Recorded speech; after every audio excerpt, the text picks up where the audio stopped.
Terus okey lah. Okey lah. Ada 2 meja tak ada je. Itu. Sorry.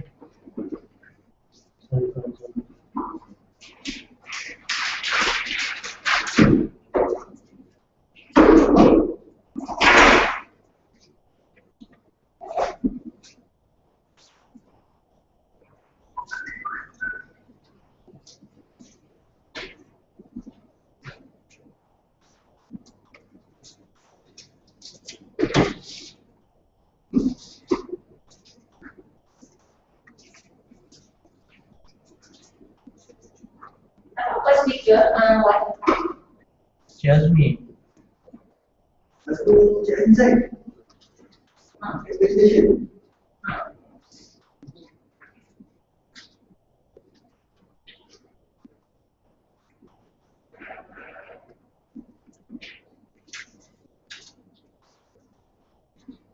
Kita tak ada. Kalau dulu Tak ada school, tak ada straw.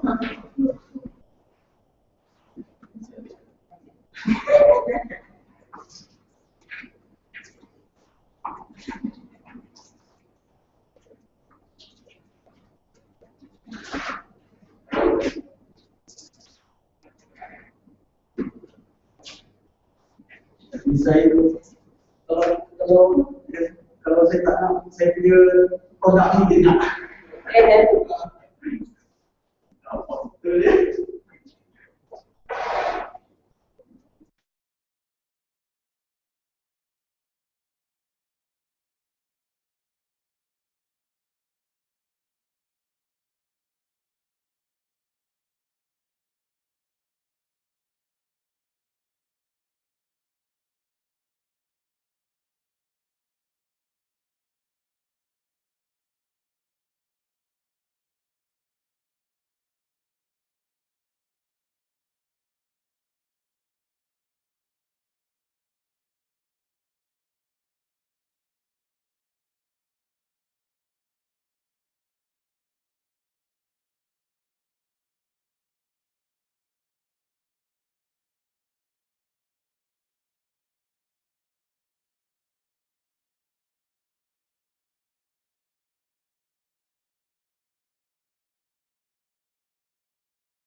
Everyone.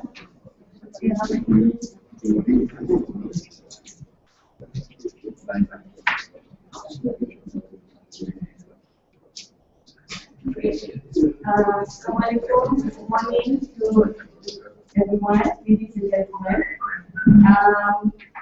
We start at 9, but I was informed the speaker is still on the way. Starting in about 5 to 10 minutes. He'll be here. We have gone through the first day, and I hope you have had a good talk yesterday with all the speakers that we have heard yesterday. For today, day 2, we'll start off with Mr. Azmi. He will be here 30 minutes, and followed by Dr. Fatima. And right after that, we'll have lunch. So we'll just have to wait for a couple of minutes. Does anyone has any comments on yesterday's talk? We want to know the feedback. If I may.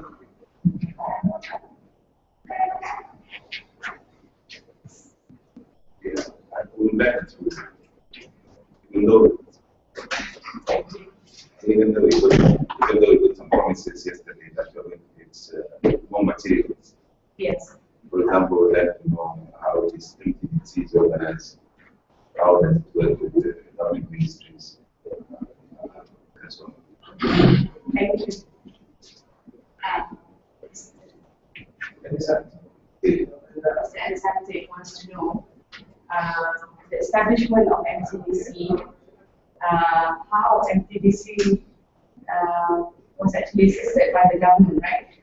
In terms of setting up policies and even the mandates on how to deal with innovations, commercialization, and technology development, technology transfer. Well, we have been established for more than 20 years. We have a long history. We have made many amounts of mistakes, and we got from stellar, run and run, moving forward until what we are today. We have our history. That will be deliberated today afternoon at about 2:30 by Madam Puan Mariama. So I hope you will be patient enough to wait for the talk, and we will tell you of our history, the journey that we have. We will do that. But now we would like you to listen to several speakers that has some relation with MTDC, one way or another, in terms of what we are doing, our activities, our involvement in regulatory of intellectual property, on the innovation, the research output, because we are an organization, a government agency that was given the mandate to commercialize research output of universities, public universities, and industry. So that is our mandate. But you'll have more from our Director of Corporate Services.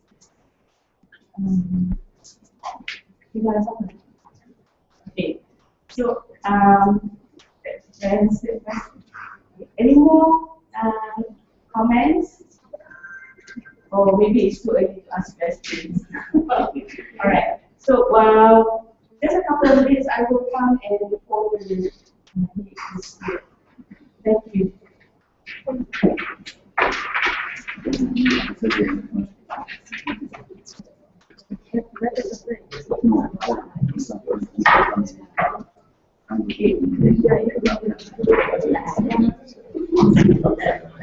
Okay, we have one more method here. Wahida is going to circulate a feedback form for yesterday's speaker and evaluation form. So I hope you will fill it up and pass it back to her for the first day. This is for the first day.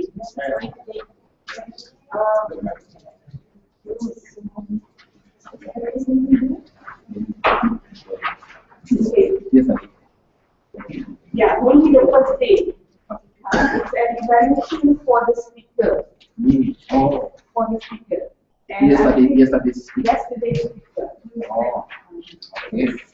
And I see there are other questions as well. There are other questions as well, so I put it there. Yeah. Thank you so much. This will keep us busy. Yes. Yes. Will you share the names? I think the name is still.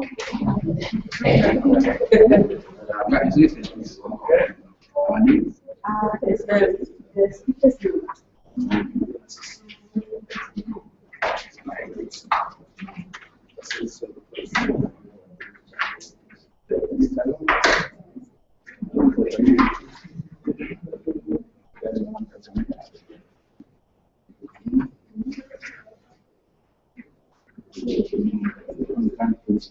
The right name.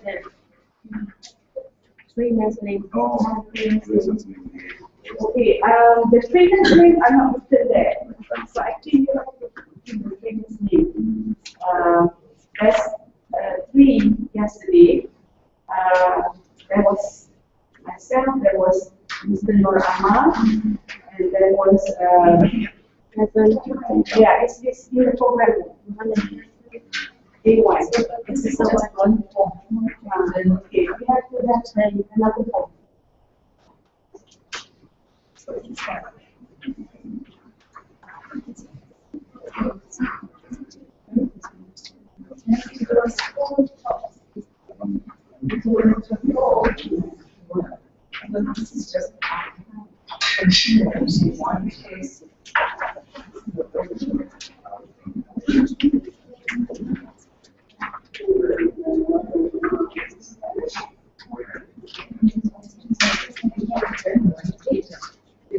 Okay, the speakers for the other 3 will be provided, but there are other questions in the form. In my opinion, the questions that is available in that form would be good if it is filled up on Friday. Yes. Because then you go through all of the, Yes. Okay, I thought it was just a speaker because we want to know the speaker's evaluation. What we'll do is we will probably leave the form with you. Okay, for the 5th day, we will select. But we will get the evaluation for speakers, only the speakers' evaluation today. We'll get it for you. Thank you.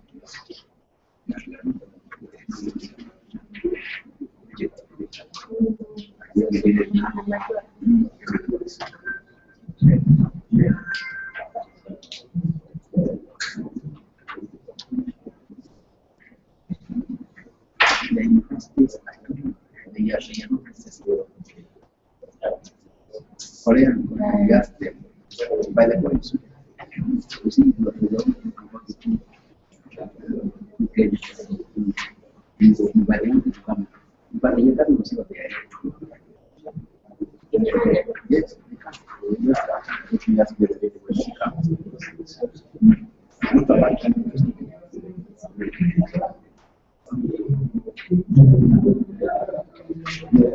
Yes.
So, you have internet. Yeah, internet. Okay.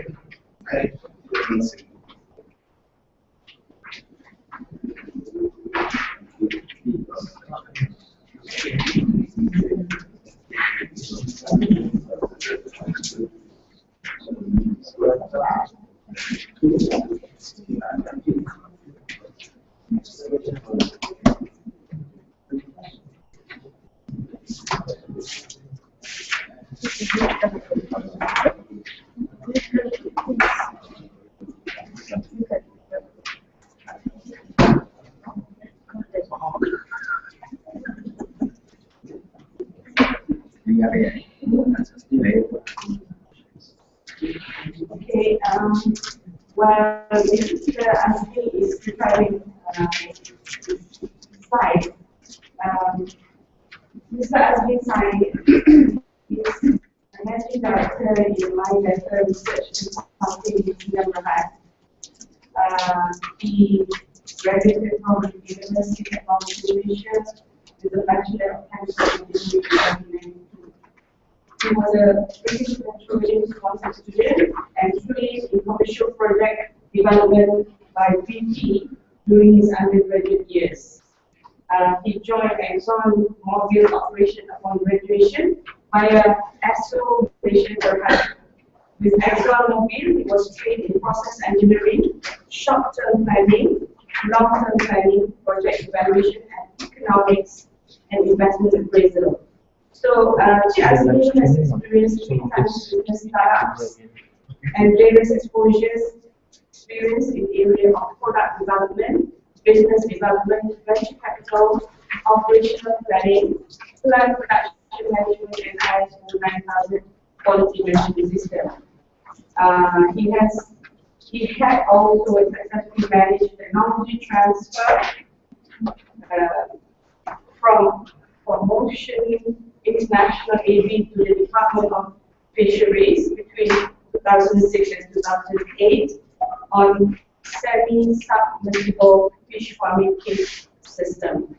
So Azmi has worked with various organizations for multinational GLC, such as British Petroleum, Astro, and ExxonMobil India, and MTDC, the small medium enterprise entities. So with this elaborate background for Azmi, let's share his experience in this topic that he is going to talk today, the process of market validation. Over to you, Azmi. Thank you. Okay.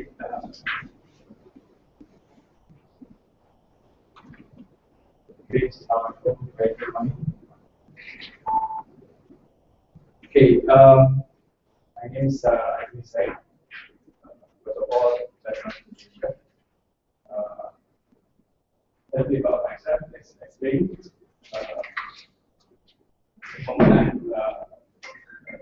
I'm certified business coach. And so, you can't hear him. I don't think the microphone is. okay.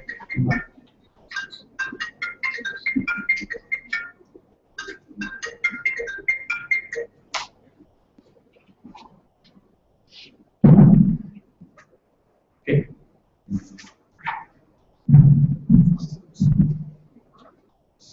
Okay. Oh, okay. Okay. All right.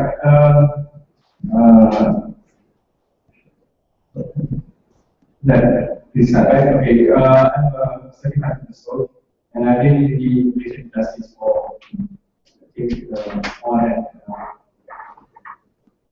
14 years. Right? I worked in DC somewhere in 1996, 1978.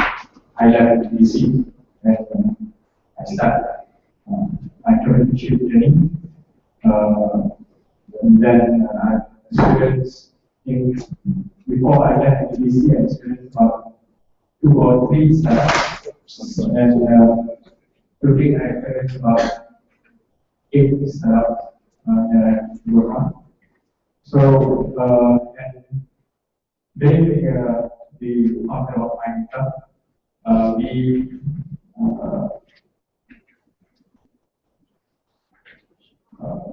our core activities basically in commercialization industries, or commercialization sectors. We validate technologies, we do market research, we do commercialization plans. Apart from that, we also do business strategy development plan, policy studies, and financial modeling, and various other works in consulting activities. So, to start with innovations. Innovation is, in a way, is where a process of transforming an invention into an innovation. Innovations, when we commercialize the process of commercialization, when we commercialize an invention, it must have economic return so that we can call it as an innovation. If not, it's not called as innovation. It still remains as an invention. So, for innovation success, there must be an element of invention and commercialization process. So, what drives innovations? We can summarize that idea, for example, of the nation of the business. For the nation, this is innovations where we could transform from labor-intensive industries or production-based economy into a knowledge-based economy. A knowledge-based economy means like something like Sweden with only 8 million population, but with knowledge, you can see their brand, their product worldwide. India, Ericsson, and various other products.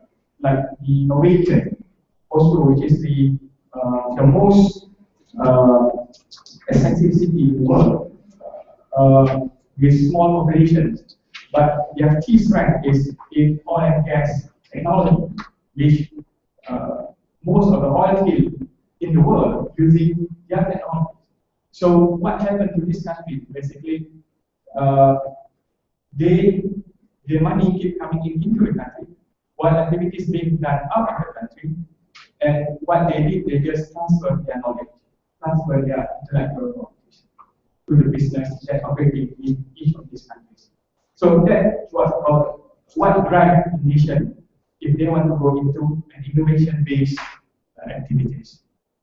To a business, business must innovate to grow or maintain their performance.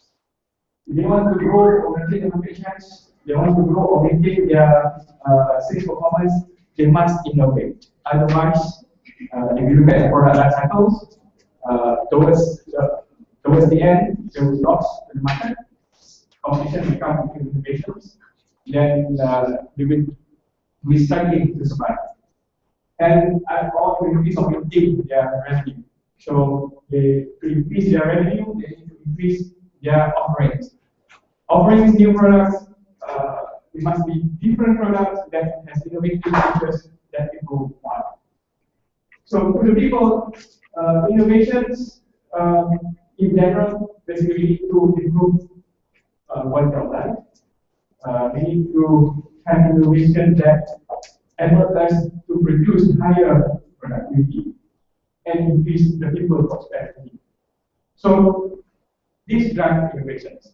When we working on innovations, products or innovation activities, this must be at the back of our head, because when you creating a policy or creating a way forward, this what the people or the action objectives that are looking at, drivers that are being working on. Okay. So overview of the innovation process. Basically, we have ideas that leads to innovations, and we want to move that ideas that lead to inventions, which is we want to move the inventions into a product that sells in the market. That's what we want to do. And typically, in any innovation activities, first we look at the entrepreneurs who we could take the undertaking the commercialization activities. Then we look at funding, where the money comes from to fund the innovation activities. Then we try to sell or penetrate the market. After once we have funds, we try to sell the product and penetrate the market. This is where we enter the death valley. Death valley is either we make it or we don't make it in the business of commercialization. Then once we have the presence of market build-ups, we'll start making sales. Then when we make enough sales, then we will survive and we will pass that valley, and then we will moving beyond growing the business. So this is the part where the public view. This is where the glory part, where even when you create a program to create entrepreneurs, this is the glory part. You create the nations or government create activities that create glory or create public interest or public presence. But this is where the entrepreneur dashboard, where they have to look at their activities, they have to look at their targets, deliverables, and so on. So this is a simple flow. But if you break it further, commercialization, bringing from ideas into innovation, comprises of a lot of activities. For example, before the commercialization activities, when we start with the idea, this is where once an idea is generated, it must be translated into proof of concept. The inventors or the researchers will have to do something to prove that this idea works, or to show that example that this ideas can bring forward. Then we move to the next phase where into a lab scale basic research, presentation testing, where we do a lab scale activities when we do it. Then we go to the next stage where prototyping, pilot plant activities will be added. Once we've done with these activities, then we enter into transforming a pilot or clinical trial products or prototype into a commercial product, which is called commercialization. And once we've done a typical commercialization is about 2 years. And once we've done with that, that's where the business expansion or growth to maturity occurs. So sometimes in the just maybe there's ambiguity. So the question is, can casualty be integrated in the just maybe? In the just maybe integrated? Yes, we can. Only if we do the process, what underlying the just maybe. So the content of my presentation may be looking at what inside the just maybe. That will be validate the process validation occur. So, if you look at key innovation stakeholders, any activity on commercialization or innovation, there must be 3 parties. One is the commercialization, the technology source, where the technology coming from. 2 is the commercializing party, which is the entrepreneur. It could be an organization, it could be an individual. And then there must be a funding source. This is the 3 key components in commercialization. So, with that key 3 components, we can break down each of the components of stakeholders' perspective. Technology, from the source of technology, where activities like R&D, D&D, design development, prototyping, trials, etc. So the person behind the R&D is looking at first this technology must work, and they're looking at conversation in terms of quality or licensing, which in their activities the target is to get a market viable products. Now is the entrepreneurs. Entrepreneurs will spend restless time, unlimited time, efforts, funding, and courage to establish a business that has good returns on effort. So effort must be worth it to entrepreneurs. To a financer, either it's angel, own funding, or co-funding or VC, they're looking at this must work better than the bank. The money must work better at the end of the day compared to the bank. So if the bank's rate is 3%, so the returns over the concession period must be more than that. And the typical hurdle rates, like inflation or venture, VC consider is about 16% IRR. So in any consistency process, they also have to look at how the funders, the entry level of the funders, and the exit level of the funders. Funders keen to know how they will exit the investment. Either through this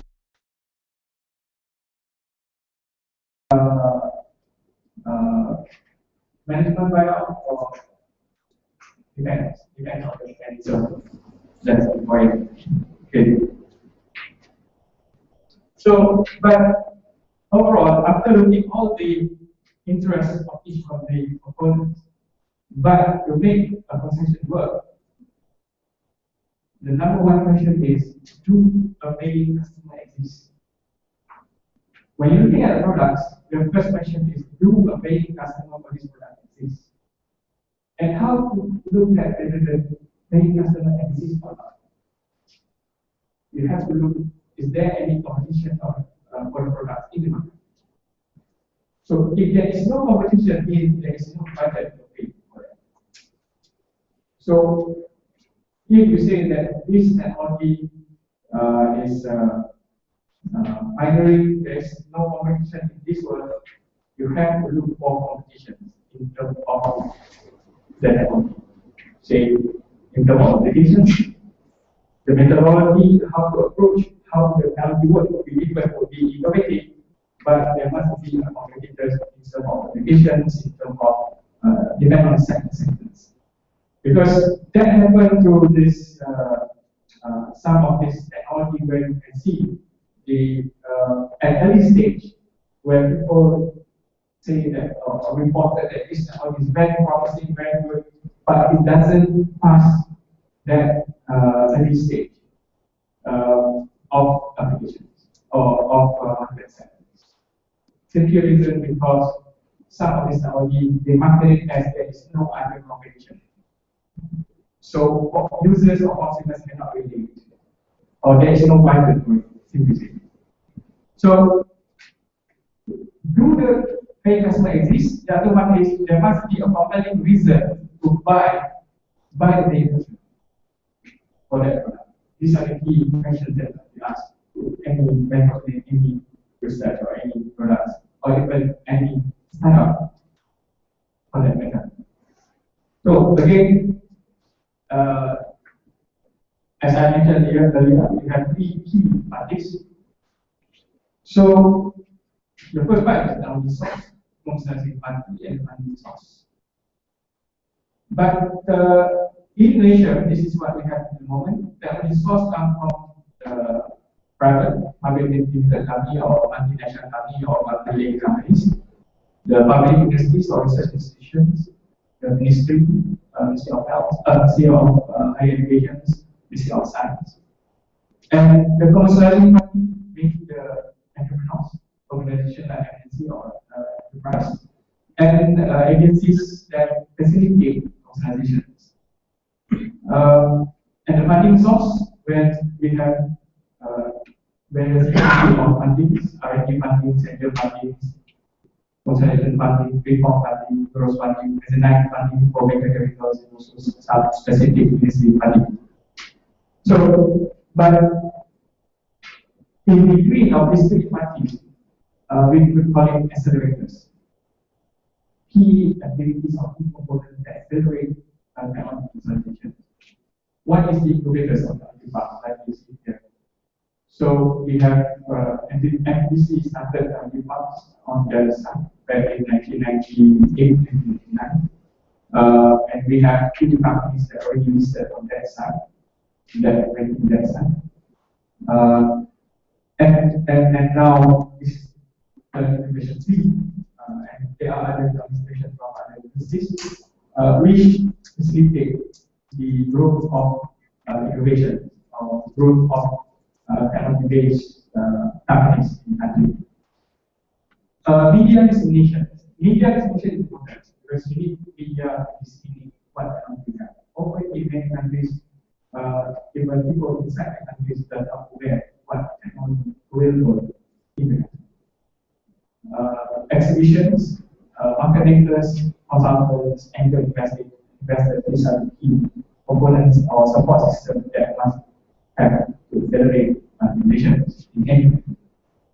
And between the technology source and the commercializing country, there must be a TTO or RNC. TTO means technical office, or RNC means sometimes we call it research and office.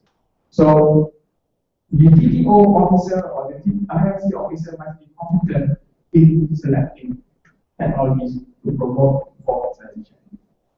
Sometimes we lack of competencies in selecting technologies leads to slower uptake of technology. And sometimes technology that should be commercialized is not being commercialized. Okay. And in between the technology source and the funding source, there must be some funds for licensing to the source. And in between the licensing funding and the funding source, there are mechanisms to facilitate the commercialization, like either grants or co-grants or various other mechanisms. Okay. When we want to commercialize technology, technology that we receive or titles that we receive could either technology-driven titles or market-driven titles that need to be commercialized. Technology-driven titles is where the tech market push or technology push, where you have to push for the market to accept. While the market-driven titles or technologies is where the market gives and just with minimal effort of marketing, the market absorb it and they accept. So you have to identify this because it is very difficult to commercialize technology, but it's easy to commercialize market as a standard. But not to say that technology research cannot be commercialized. It can, but it's best limited for established brand owners. For example, if you have a product, if you have brands like, for example, you have brands like Apple. So if you have technology-driven products, having a brand like Apple, you just push to the market with this Apple, people listen. But if a technology-based product without any brand, just making new brands, it's difficult for people. So technology-based driven products, when you want to do matchmaking with competitive parties, always look for those already established or those already established in the market. And for market-driven product, best suited for use now in the market. Minimal efforts to put it in the market. Okay, so right. Again, this is the consumption roadmaps, I mentioned earlier. So these are typical consumption roadmaps. If you look at here, 2 years period. Between that 2 years period, what happened? Basically, this is one. Activities within that period. First, to settle the fundraising matters, agreements, overseeing take 1 to 3 months. Once you've done with the fundraising matters, then you do a procurement case. That will take about another 1 to 3 months to issue a matter. Because you need to calculate the specifications, you need to understand your capacity, that is one process, and then features of the machine you want to buy. Once you've done that, then typical machines or equipment installation take about 100 days, delivery and installment. So that will take about 3 months, 3 to 4 months. Then once you install, you need to do production trials. You need to learn manpower, you need to learn how to work with it. So once you have this, only then you could have product certification. Some product requires to be certified, tested against various standards. Once you've done with that testing standards, then only then you can develop the market. Because you can start earlier, but it doesn't deliver the support or the drive without this impact. But what some people did in commercialization, they buy competing products. They buy competing products with that TPP. But people do that to pass their other negative content. That's ethic issues. But typical period from here to here will be between 6 to 9 months from start. Then, once you start collecting campaign, your client will want to do product testing in the sector. Depend on organizations. Like if you want to sell to, for example, like here we have electricity board. Every product we sell to the electricity board must go testing by the R&D arms, TMD.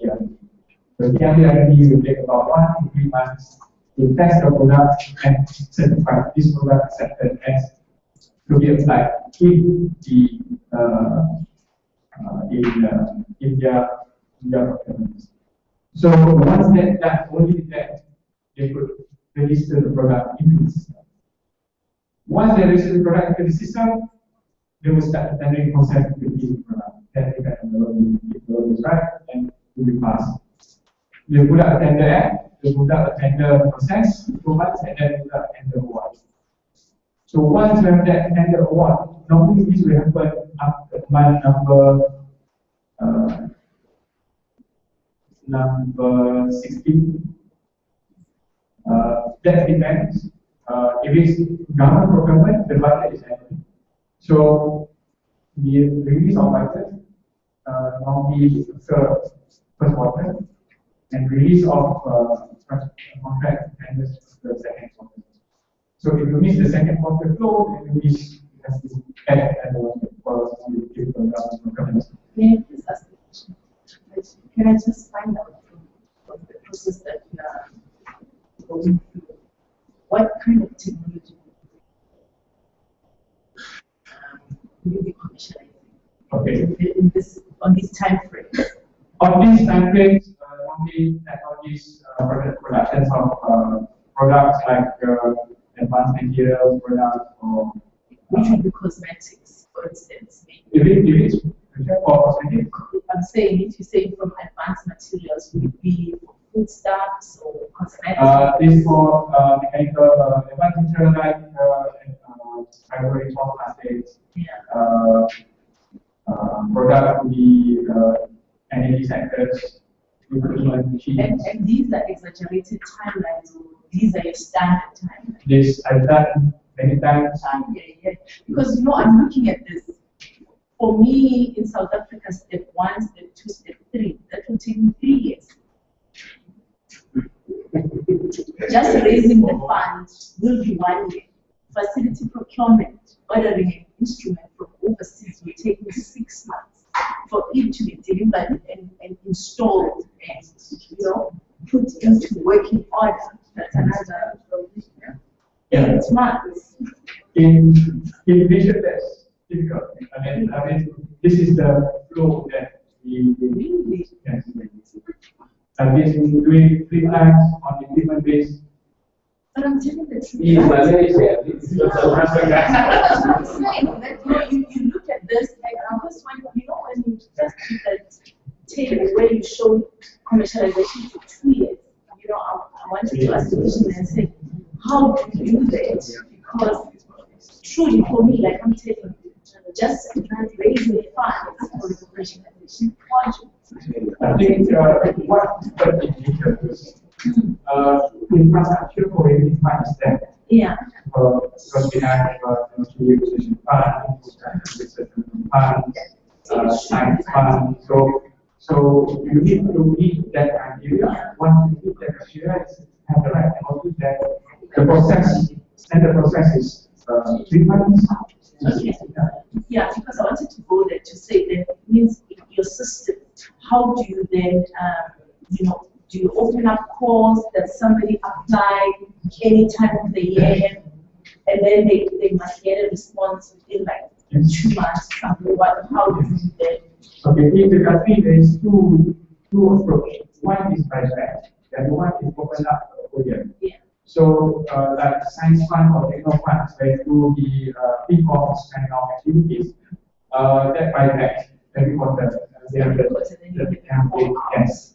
So, but like community position or financial research fund, business fund, that throughout the year, yes. But the processing is by monthly. So, I would say the support system or the infrastructure is already there. Each of these organizations, they have their own client charter. So in that client charter, they put up their documents over how many figures the process that, and all this condition that all this information must be made available. So then it means in terms of approving your application, the bureaucracy, then you have minimum, not saying that, but minimum. I mean, if you approve a fund in 3 months. Yeah. So, yeah, because I've been doing that small thing that because my challenge here is after the first activities, I thought as I mentioned, I don't think I was when I start but still.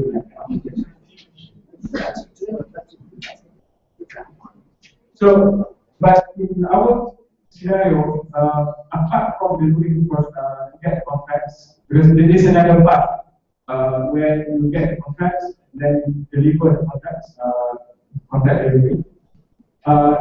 In commercialization, this is another middle here. Once you get a contract order, most of the companies financially not good at this stage. Because you only have a lot of money here, but as you move forward, your fund kick in, and you cannot bring that to the bank to finance your project. So, but in Asia, we have what we call nation debt ventures. So, with nation debt ventures, this is where technology, good technology that already has a contract, being offered, and then the regulation of benefit based on the technology, not on the cholesterol or financial support. Right. Okay, now assume that only you have first line. So how to move beyond your first line? There are many products, sometimes only manage to pass the first line. But moving on to that items, this is where you're headed. So how to do the monthly strategic event properly? Before you start your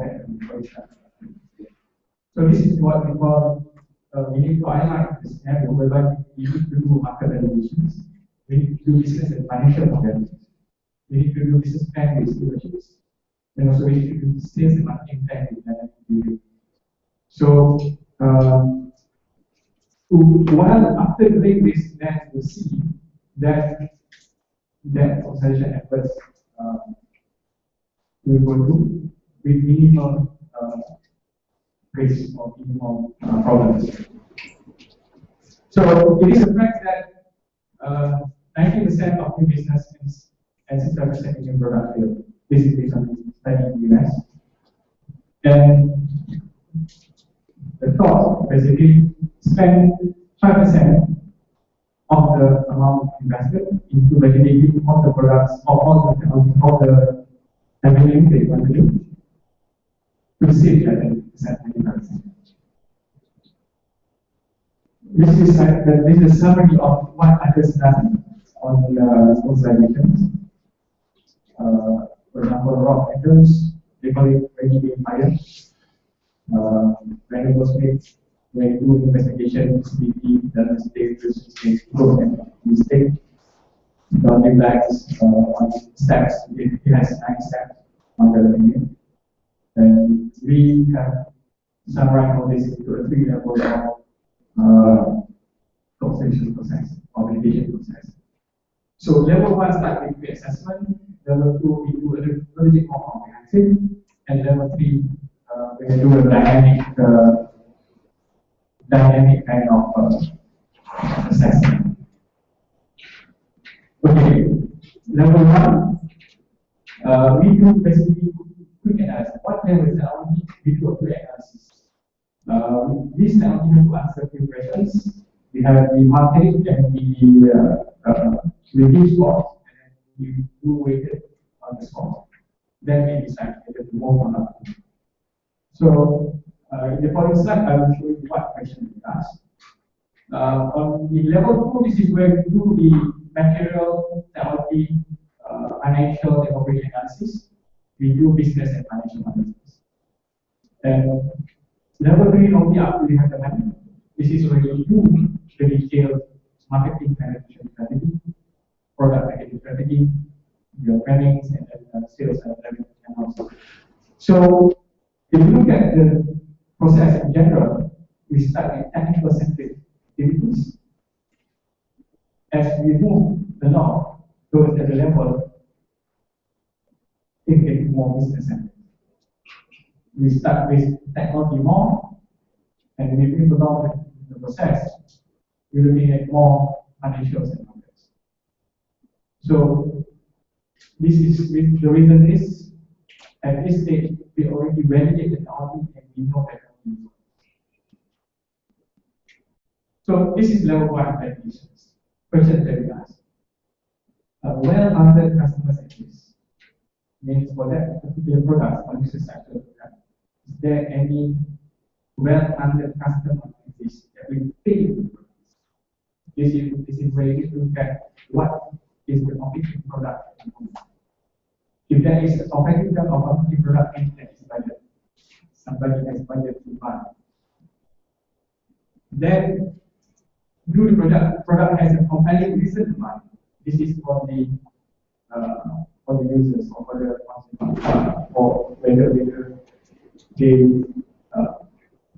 reason for them to buy, value proposition. IP risk, whether it's new or new. If the risk is high, we don't go. One example is the issues between the owner of that. They have this technology called push-mail system, which is called all that area.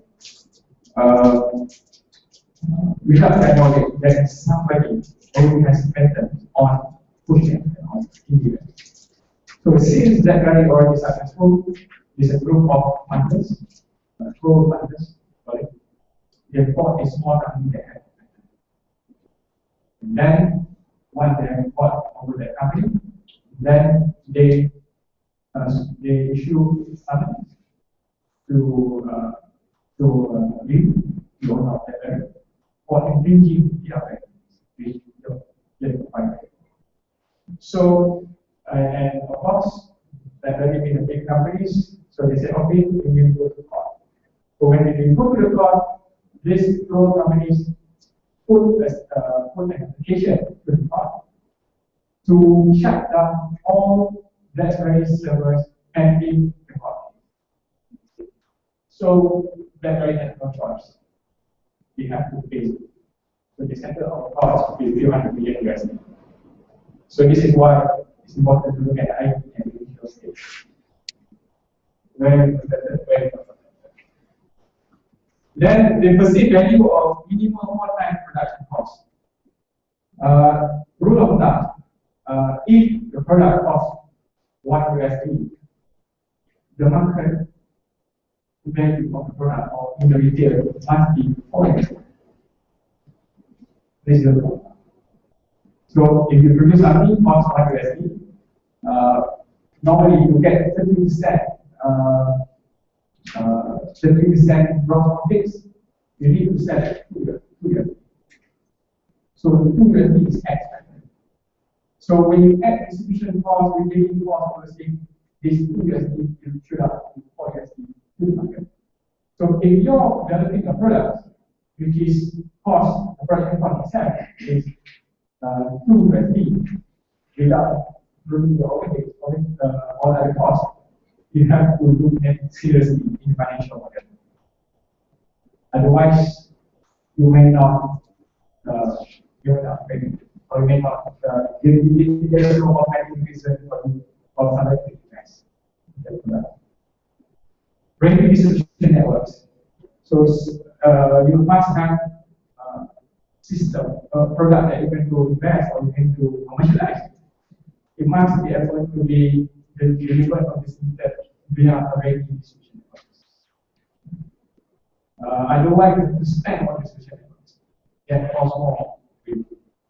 Unless the money is good, there should be more. But being a startup, you have to be careful about distribution.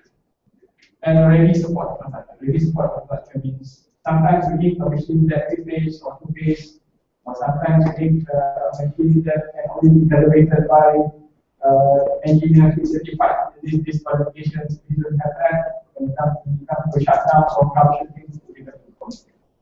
Because some companies in Malaysia do base when they bought machines from, say, from Italy, and the machine shut down, they don't know how to repair it, so it takes months or weeks or months for these people to come.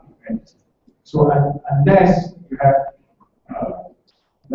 you have somebody in the country that already competent, that's confident in the protocol. So you have to be aware that operation-wise will not be covered by these issues later. Okay, this is a summary. Compelling reason to buy manufacturing technology. You have to look at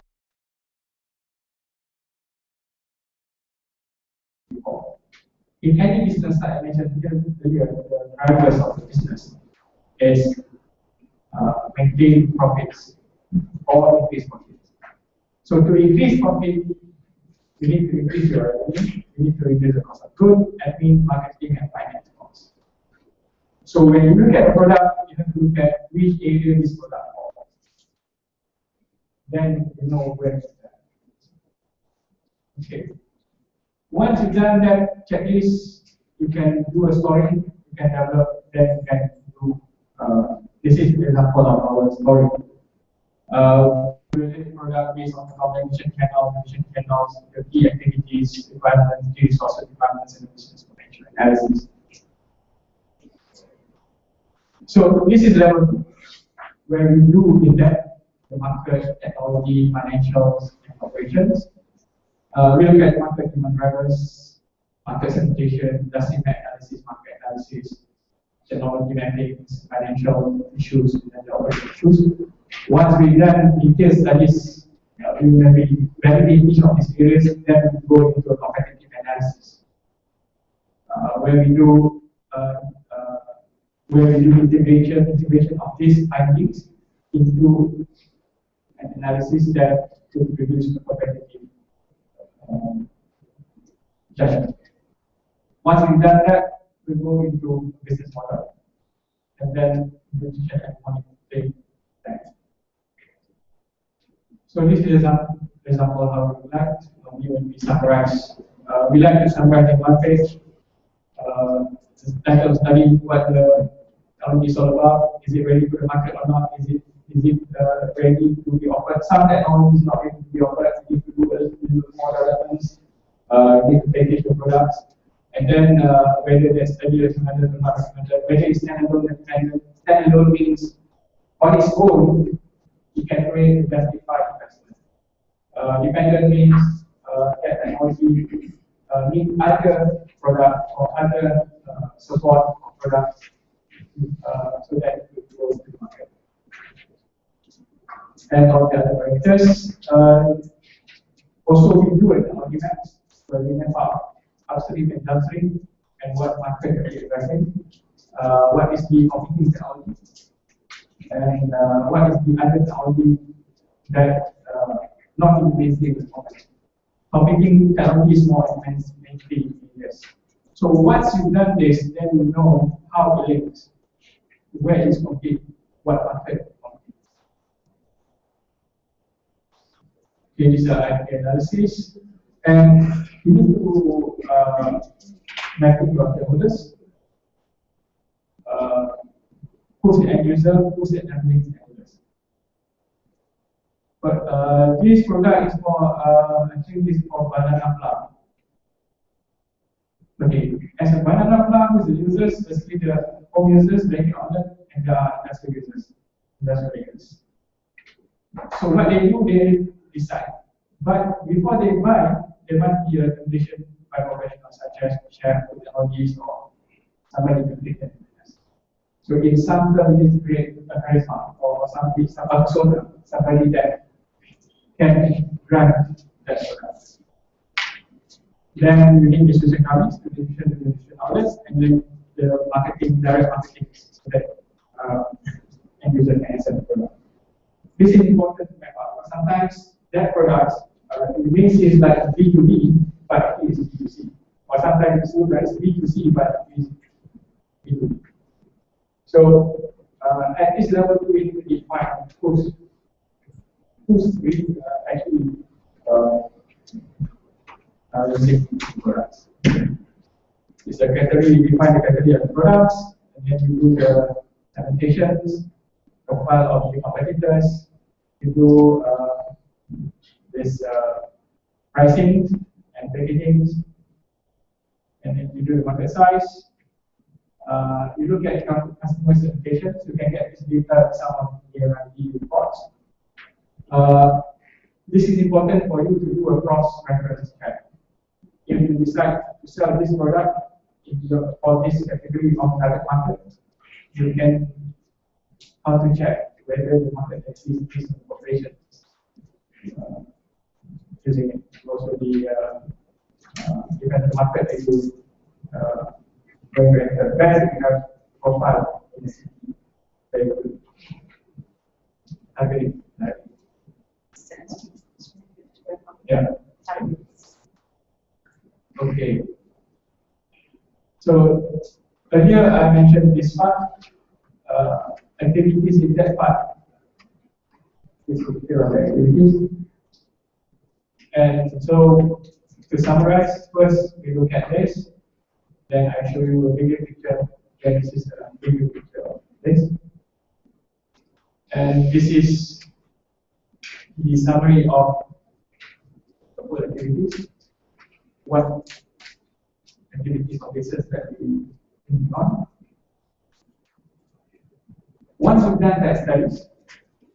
Can I just ask you, level 2 analysis is more elaborate than level 1. It's like everything you did on level 1 is on a much broader scale, like intelligence media, like for the specific products, the markets, the distribution channel. Because the idea is level 1 is just to give it distribute the mass as possible.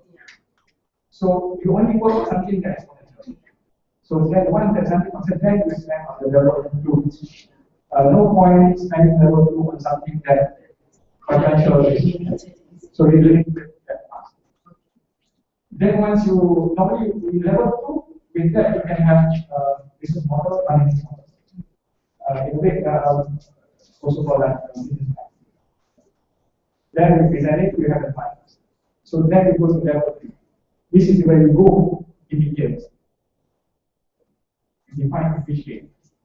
When you want to target the market, which target you want to benefit. This is your define. So contrast, choose a single market. Because it's like a tennis ball. If you play tennis, if 10 tennis balls coming at you, you cannot keep on. Only hit one. The same analogy in consolidations. You can only hit one, but you have to select markets which one. So then to understand that, you have to understand product. Bridging between this product. There is chasm, there is early majority, late majority. Each of these category of people became different, and domestic approach is also different. For example, innovators have techies, they like to try. Visionaries, they like to get ahead, early adopters. Early adopters, they consider how this product can help my work or my product better. But for early majority, they think differently. They want how this product can put into their system. While late majority, only if that product, only if that product becomes standard, they will use it.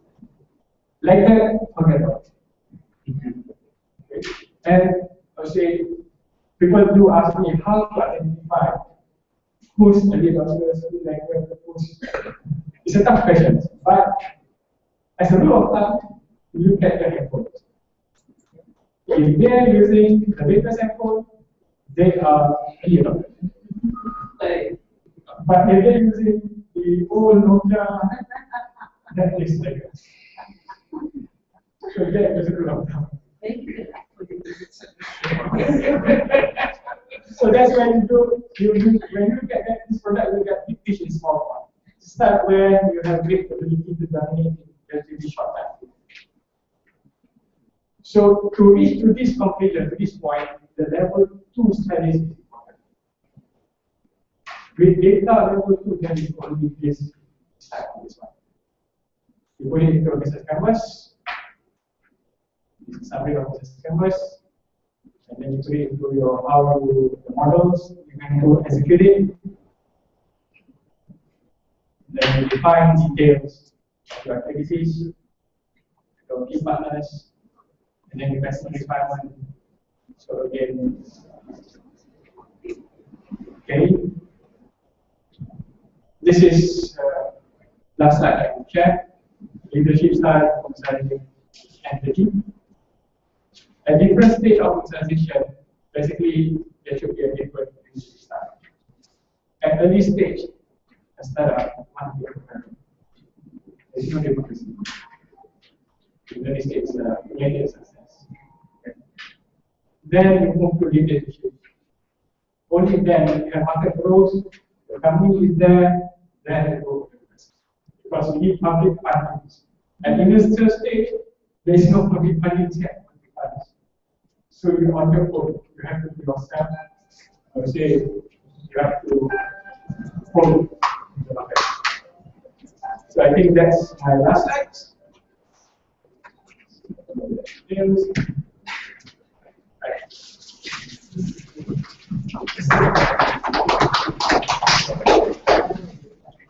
the slide I will share program. I need to. We will take out the slide on the last day. Yes, the last day. Yeah. Last day. To spend some of these so that you can ask questions. We ask questions. COG. Cost. What's the cost? Cost. COG. Oh, good. So, what is it? cost of goods sold means your products. Yeah, cost of goods sold. Normally, cost of goods sold, you use separate administration costs. No, your subject is very technical. That's what I did. And that time was not enough. Yeah. It's not enough. So I would suggest that you give us some references and again, if we are later. Yes. And then for me, can I just ask, in terms of my data, is that the company web? What then is the role of the company in this whole process? The market validation process, we do the market studies, market validation. So MTC is sort of employing to fund somebody to do those studies. The level is not so level. Yeah. So Because the level 3 is more like coaching kind of images.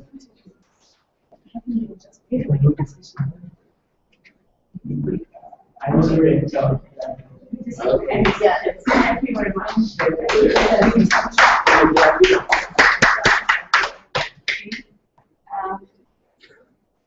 Thank you, Dr. Asmi. Mr. Ajmin. We have now Dr. Fatima Muhammad Amin with us. Let me just introduce Dr. Fatima. This profile in the program book. Dr. Fatima has been involved in science, technology, innovation policy and has different capacities at the institutional and national level. Her previous appointments including acting deputy director general of the nuclear energy unit, now known as Nuclear Agency Malaysia, deputy director of policy, research, management in the Ministry of Science, Technology and Environment, director of Science, Technology, Innovation Division of the Ministry of Science, Technology and Innovation. She is a senior research fellow at Malaysia Development Institute of APU and senior research fellow at Economic Planning Unit, EPU, Prime Minister's Department. So Dr. Fatima has also been active in field science, technology and innovation at international level in various capacities, including as science attaché at the Embassy of Malaysia in Austria and also as resident representative of Malaysia to the International Atomic Energy Agency, member of the IAEA's Senior Advisory Group on Nuclear Energy, and the first chairperson of the Asian Network for Education in Nuclear Technology. So she was also Malaysia's focal point in the ASEAN Committee on Science and Technology Subcommittee on Infrastructure and Resource Development, and Malaysia's representative on the Governing Council of the Asia Pacific Center for Technology Transfer. We now call upon Dr. Fatima to give a talk on the overview of technology commercialization. Thank you, Doctor. Thank you, Zaria. Good morning. I was just briefed outside by Zaharia in terms of your composition of the participants today, and you are at different levels. There are some, I believe, some people who are policymakers. There are also people who are maybe research scientists and universities and so on. So it's, I believe it's a mixed bag. I haven't been to your country except for South Africa, but that's not 7 years ago. I visited your Ministry of Science, Technology, I was at that time with the Ministry of Science. So I have been asked to, my lecture was supposed to be yesterday, but I have some family issue, my condition yesterday. So I will give you an overview of technology commercialization, and just so that you understand the process, the options, and so on.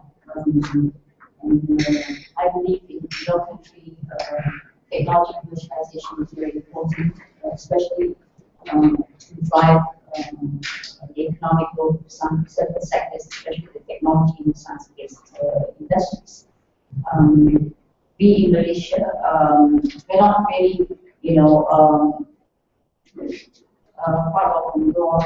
Our experience in technology commercialization is just maybe about since 1990s. We do not really emphasize commercialization. Before that, we were just building capacity in research, and it's only after in the 1990s that we revised or reviewed our grants scheme to put more emphasis on commercialization. So our experience is not that long, maybe 20 years or so. But whatever experience that I have as a researcher myself was applying for grants as a member of the ministry of a research institution. And my experiences at different levels, at the institutional level and also at the national level. So I was actually managing various R&D grants, research development, commercialization grants at the Ministry of Science, Technology and Innovation. Before I went to economic planning, more planning work. So that has to be an interactive process. You can interject, you can ask me questions along the way. But I have quite a bit of material to cover. Usually I cover this material in about 2 hours, but MTDC has given me 1 hour, so it's going to be a bit compact. Nevertheless, I understand we have a break after this, so if we have more questions, I'll join for a break. Okay. So,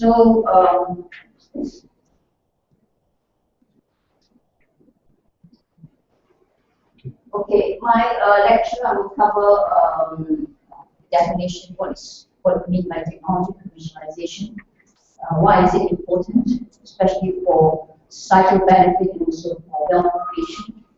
The bulk of the lecture will be on the technology commercialization process itself and the various options for commercializing technology, and we will wrap up with who are the players involved in technology commercialization, what are the factors or determinants that will make technology commercialization successful. Okay, let's start with understanding what technology commercialization is. It is the process of transforming an idea or scientific discovery into new or improved product. Oh, I'm right. Thank you very much. Let me just, I have 2 hands. Yeah. Okay, is better now? Yeah. Thank you very much.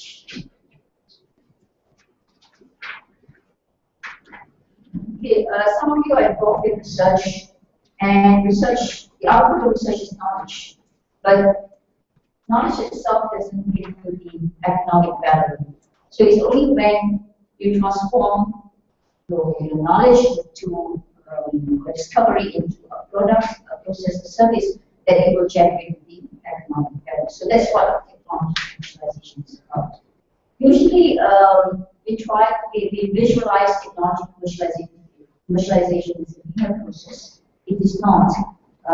Technology commercialization has a lot of iterative processes, a lot of twists and turns, and sometimes most of the time it doesn't end up in success. It usually stops somewhere. So it has a lot of feedback loops, and sometimes you have false starts, sometimes you have to go back to the drawing board and start over again. So it is not a linear process, but the visualization of technology commercialization as a linear process is easy to communicate to people. If you tell your policymakers or your students it is from research product development and so on, and to the market. But it's actually back and forth. Okay? It requires many different skill sets.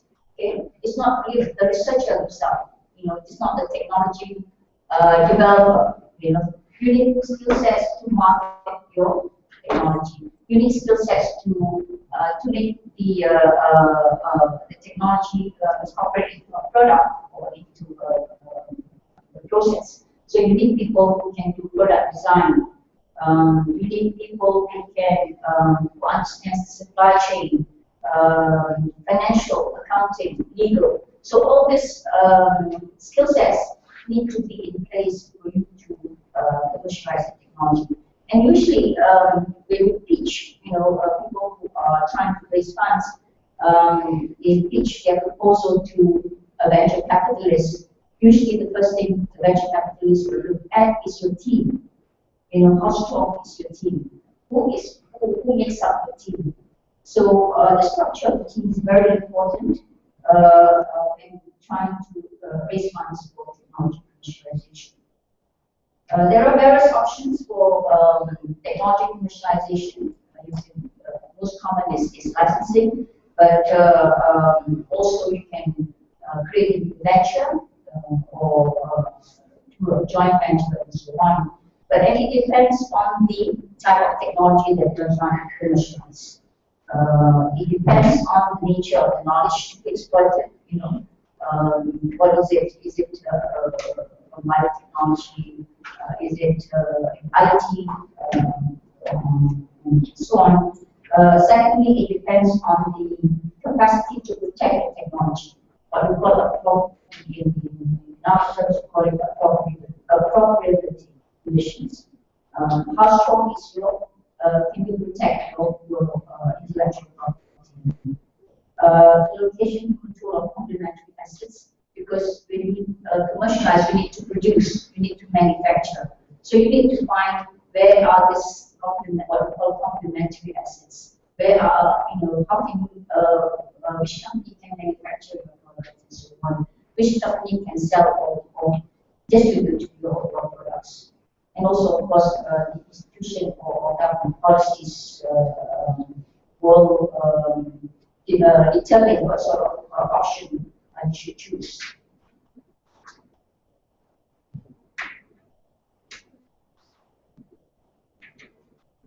Okay, that's in a nutshell what technology commercialization is, and why is it important?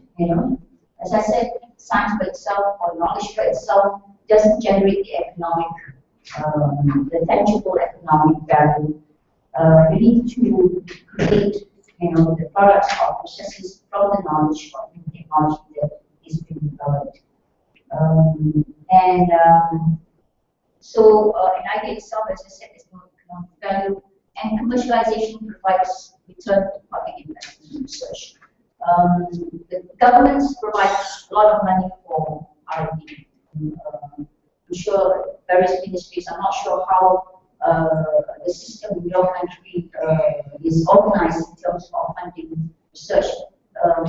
Is it centralized? Is it each ministry having funds and so on? So in Malaysia, it is the Ministry of Science, Technology and Innovation has the central pool for science grants, for research grants. But we also have the Ministry for Fundamental Research. We have the Ministry of Higher Education, which we provide grants. And my former organization, the Economic Planning Unit, we are the custodian of the development funds of the country.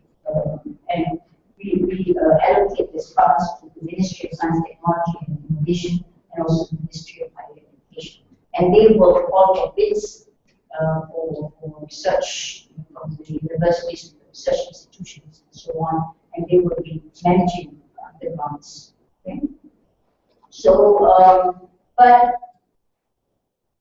now and again, the policymakers or the people on top will ask, what is the return to our investment? we're putting a lot of money into research, we don't see the results. And usually this is the question that we have to answer. So that's why we try to facilitate as much as possible to ensure that the knowledge generated in the universities, the discoveries generated in the research institutions in the universities are translated into direct economic value through products or processes. As I said, commercialization you can do it different ways. But one of the best ways, one of the better ways, is to create new ventures, new startups. So usually, startups or new companies, they are more willing to take risk. They're more risk takers, whereas the established companies, they would do, they would just generate their own product lines.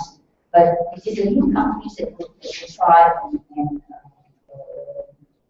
commercialize new technologies. So the commercialization, one of the benefits of pushing for commercialization is that to generate new ventures which are needed for competitiveness and economic growth. So if you look at countries that have a lot of what we call birth and growth of new ventures, those are the countries that have very good economic growth performance. Okay? So these are the two dynamic of economic growth. And new ventures play an important role in economic growth. Okay, any questions before I move on to the bulk of my presentation, which is the technology commercialization process? Any question? Okay, let's now move to the, as I said, the thrust of my my presentation today is really to walk you through the technology commercialization process. The process consists of several steps, and as I mentioned earlier, it is not necessarily linear, it is not sequential, but there are a lot of integrations and feedback loops, and so usually you will think of commercialization is starting from research. It doesn't necessarily need to be there. It could be, if you are a company, for instance, you need new ideas. You go to your customers or the market, and you get signals, what you call market signals, and see what are the products that the clients and customers want. So from there you can actually feedback to your R&D team and say, okay, we have clients that actually need this, and then we'll start the process. So it can start from here, or it can start from here, or it can start from between. So it doesn't need to be linear, and usually for developing countries like us, and so on, we do not spend too much money on basic research. Basic research is expensive, and so usually we spend a bit less money on basic research compared to more developed countries that go really, for the new scientific discoveries. We normally will start with knowledge that is not actually available. So technology development doesn't need to start from basic research. It can start from knowledge that is available. We try to do things in a new way. For instance, in service, in services, usually it is not original. Somebody has done it, but you do it in a different way. You deliver the service in a different way. That's an innovation. Okay, or you combine different knowledge from different sectors, and you come up with a new knowledge. So it doesn't necessarily start with basic research. However, each step that you go from discovery to proof of concept to product development to market ready, right up to the market, you need resources. Okay, it's important that you have enough resources to jump from one stage to another stage. Okay, and that's the problem usually. We don't. Sometimes you start here and then you can't jump because you don't have enough resources. So in the 9th Malaysia plan, in Malaysia we have 5-year plans, development plans, and in the 9th Malaysia plan and also the 10th Malaysia plan, we try to complete what we call the value chain of funding in Malaysia from research to the market. So we have different kinds of funding process. I'm not sure whether some people talk to you about the whole funding landscape, but we have tried to mitigate some of these gaps. And if Can I just, this Malaysia plan is a public document. it is a public document, yeah. You can in fact access it through our the economic plan unit website, which is www.epu.gov.my. Okay. So, EPU, economic plan unit, England, Poland, Ukraine. I don't know why.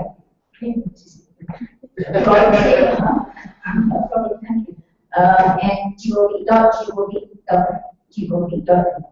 So this is M1, Malaysia, M1.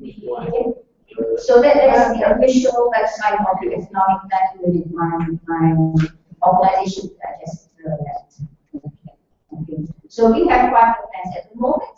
We are in the 10th Malaysia plan, which is from 2011 to 2015. And my colleagues at the economic plan unit is now very busy preparing for the 11th Malaysia plan, which, according to schedule, we will be tabling to Parliament next year in June. Next year, 2015 June, for 2016 and 2020. So this is our last lap.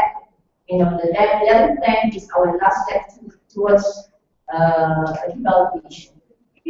Our vision, Vision 2020, Malaysia's Vision 2020 is to become a developed country by 2020. So the 11th plan is the foundation for us for our last step towards the development in a high-income economy. Okay.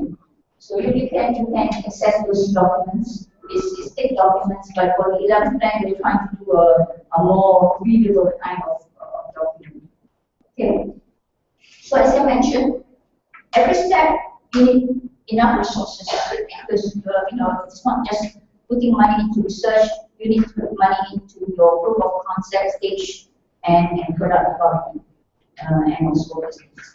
And so if you don't, you have many gaps and you will fall and you will not get up. So there are 3 steps, gaps that need to be overcome from going to the lab to the market. One is the translational gap. Translational gap means how do you translate an idea into a viable business opportunity. So the translation has to be very clear. And if you are pitching for funding and so on, you have to be very clear that you have a market, there is a market, there's a demand, you have done your market research, your technological product will have a market and so on. So this is, you have to go through this process, translating an idea into a viable opportunity. So that's one gap. The other gap is what we call a competitiveness gap. Competitiveness gap means, your product may not be the only product in the market. There are competitors. So when you're doing technology commercialization, you must assess your competitor. Is your product similar to your competitor? Is there a differentiating factor, a differentiating element in your product that is different from the competitors? If not, you just go head on with the competitor, and if you're a small company, you just probably just will not survive. The third point is the demand for innovation. Access to market is difficult, especially for countries like us, so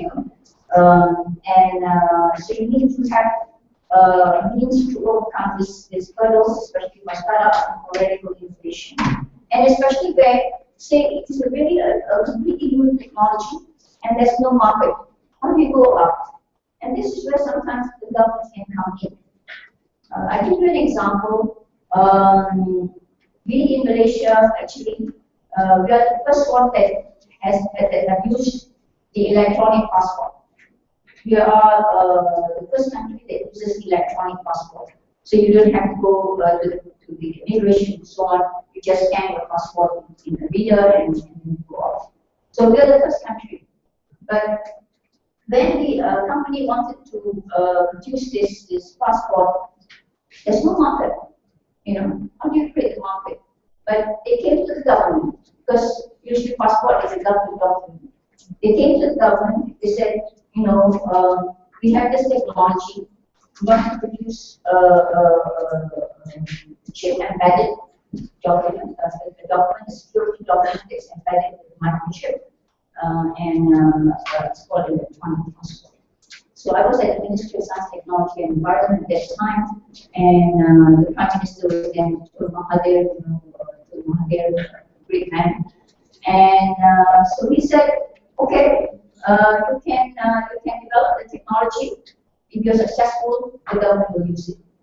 So government procurement is a way for helping technology commercialization. So the government can create the market also, but it is not always the best way. But in certain circumstances, the government can be a solution to creating a market. Okay? So in this case, the company went ahead, they put in their money. The government did not put a cent in the company. They had angel investors and so on. They got the technology and worked together with the immigration people, with the Ministry of Home Affairs, and they developed the electronic passport. And from the electronic passport, they created the electronic aid and so on and so forth, and it became, the platform for a lot of new discoveries. So, for new technologies and national market, there is a way for the good market. Okay? So all this gathering to be mitigated in a very timely and way with adequate funding and also smart partnerships. Okay? It's not about funding; it's about having the right people and also really to partner with other people and so on. So you must understand all this risk, all these gaps, and you must find ways to mitigate some of this risk. Okay?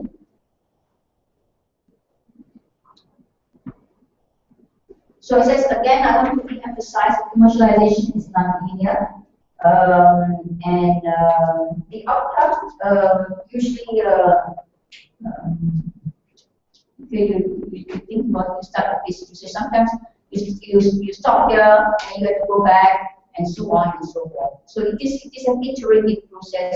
It's not a straightforward process, and sometimes it will take years. Especially, for instance, if you're doing anyone does genetic engineering, agriculture, anybody from agriculture? You're from agriculture.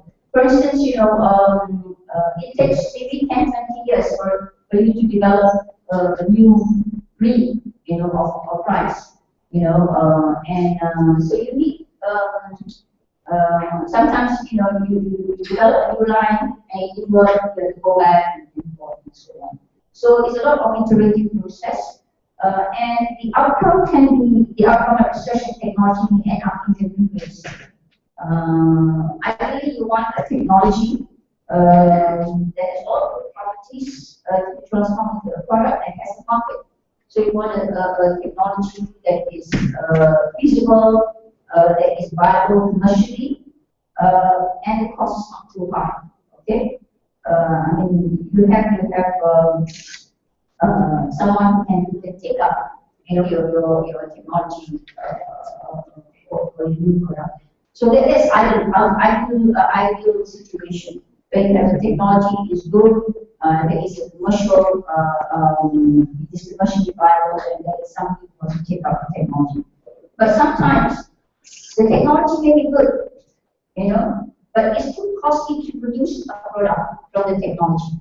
Okay, You may have all the properties. Sometimes scientists, who are research scientists here? Who are doing research? Anybody research scientists? Because scientists sometimes, because you're very passionate about your work, and you will make sure that you keep on doing work so that you have the best properties and so on. But it doesn't mean that technology with the best properties can be commercialized, because it may be too costly. When you want to develop it, that stage just now, before after your research, you want to go to product development, it's too costly. You need a lot of money, to develop a product. So again, it may not be, it might be technologically feasible, but it may not be commercially viable. It's too costly. So I had some experience in my previous organizations where technologically it is very sound. But when we wanted to do the real product, commercialize the product, it was too costly in terms of some of the processes. So it remains in the lab or at the pilot scale. Then the technology may be good, but the product has no ready market. Or there's a high barrier, especially in the medical field. There's a lot of steps. You have to do clinical trials and so on and so on. And acceptance in the medical field is not easy. There's a lot of we call it high barriers. So again, this are some things. And sometimes for certain products, you need to have a lot of licenses, compliance with a lot of standards and so on. So all these things, these barriers need to be overcome. So just a good technology is not a solution.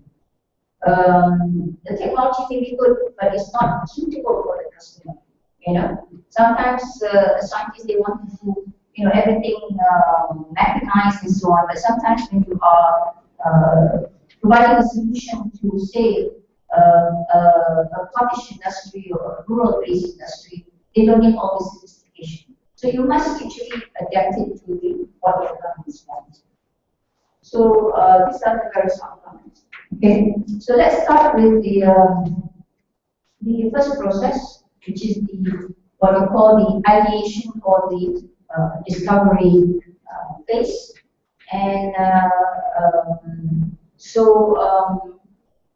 the discovery phase is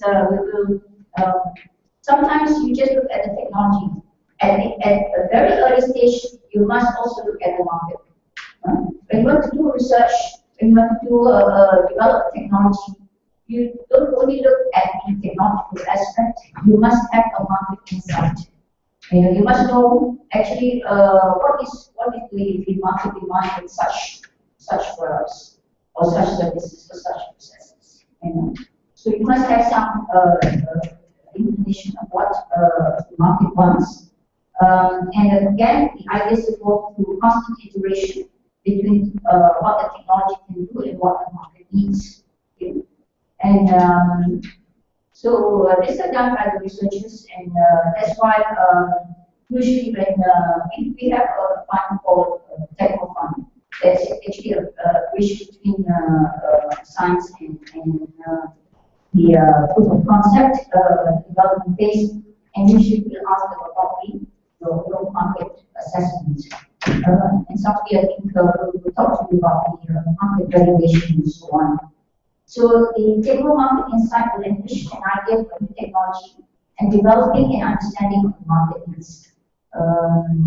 At this stage, there needs to be a judgment call on whether an idea is worth commercializing. So if I'm in the technology transfer office of a university, and a university researcher said, I want to commercialize this, I would have to assess as a technology transfer officer. I would have to assess what is the market, is it worth, because to commercialize you need a lot of resources. And so this is where you need to evaluate the strength of your IP, intellectual property, and what is the market size, and whether you can penetrate, how difficult is it to penetrate the market and so on. All this assessment will have to be done by the technology transfer office, and before they decide, whether it's worthwhile to patent an idea or to commercialize new technology. So this is anybody from the Technology Transfer Office of Universities or institutes. So your work is really to assess, because it's not all technologies can be commercialized. So you need to make a proper assessment of what is the value and what is the cost to commercialize this work. Because sometimes some technologies, because you need to demonstrate. Because usually, especially companies in developing countries, they're not risk takers. They don't want. They want something that's ready, something that is already demonstrated. So in many instances, in Malaysia, at least in our experience, we have to build pilot plants. Even in palm oil, in our palm oil industry, our palm oil research, if you go to our palm oil research institute now, there are many pilot plants. For different processes and for different products. So you need to demonstrate. So that is the stage where you do the what is called proof of concept stage. So pilot plants are very expensive. So then you have to decide how much money you want to invest in pilot plants. So these are some of the things that technology transfer offices to assess. So, you can start with many ideas, but end up with maybe just a few successful products. So you must have many ideas, bounce it, try it, and so on before you get successful technology commercialized. Okay.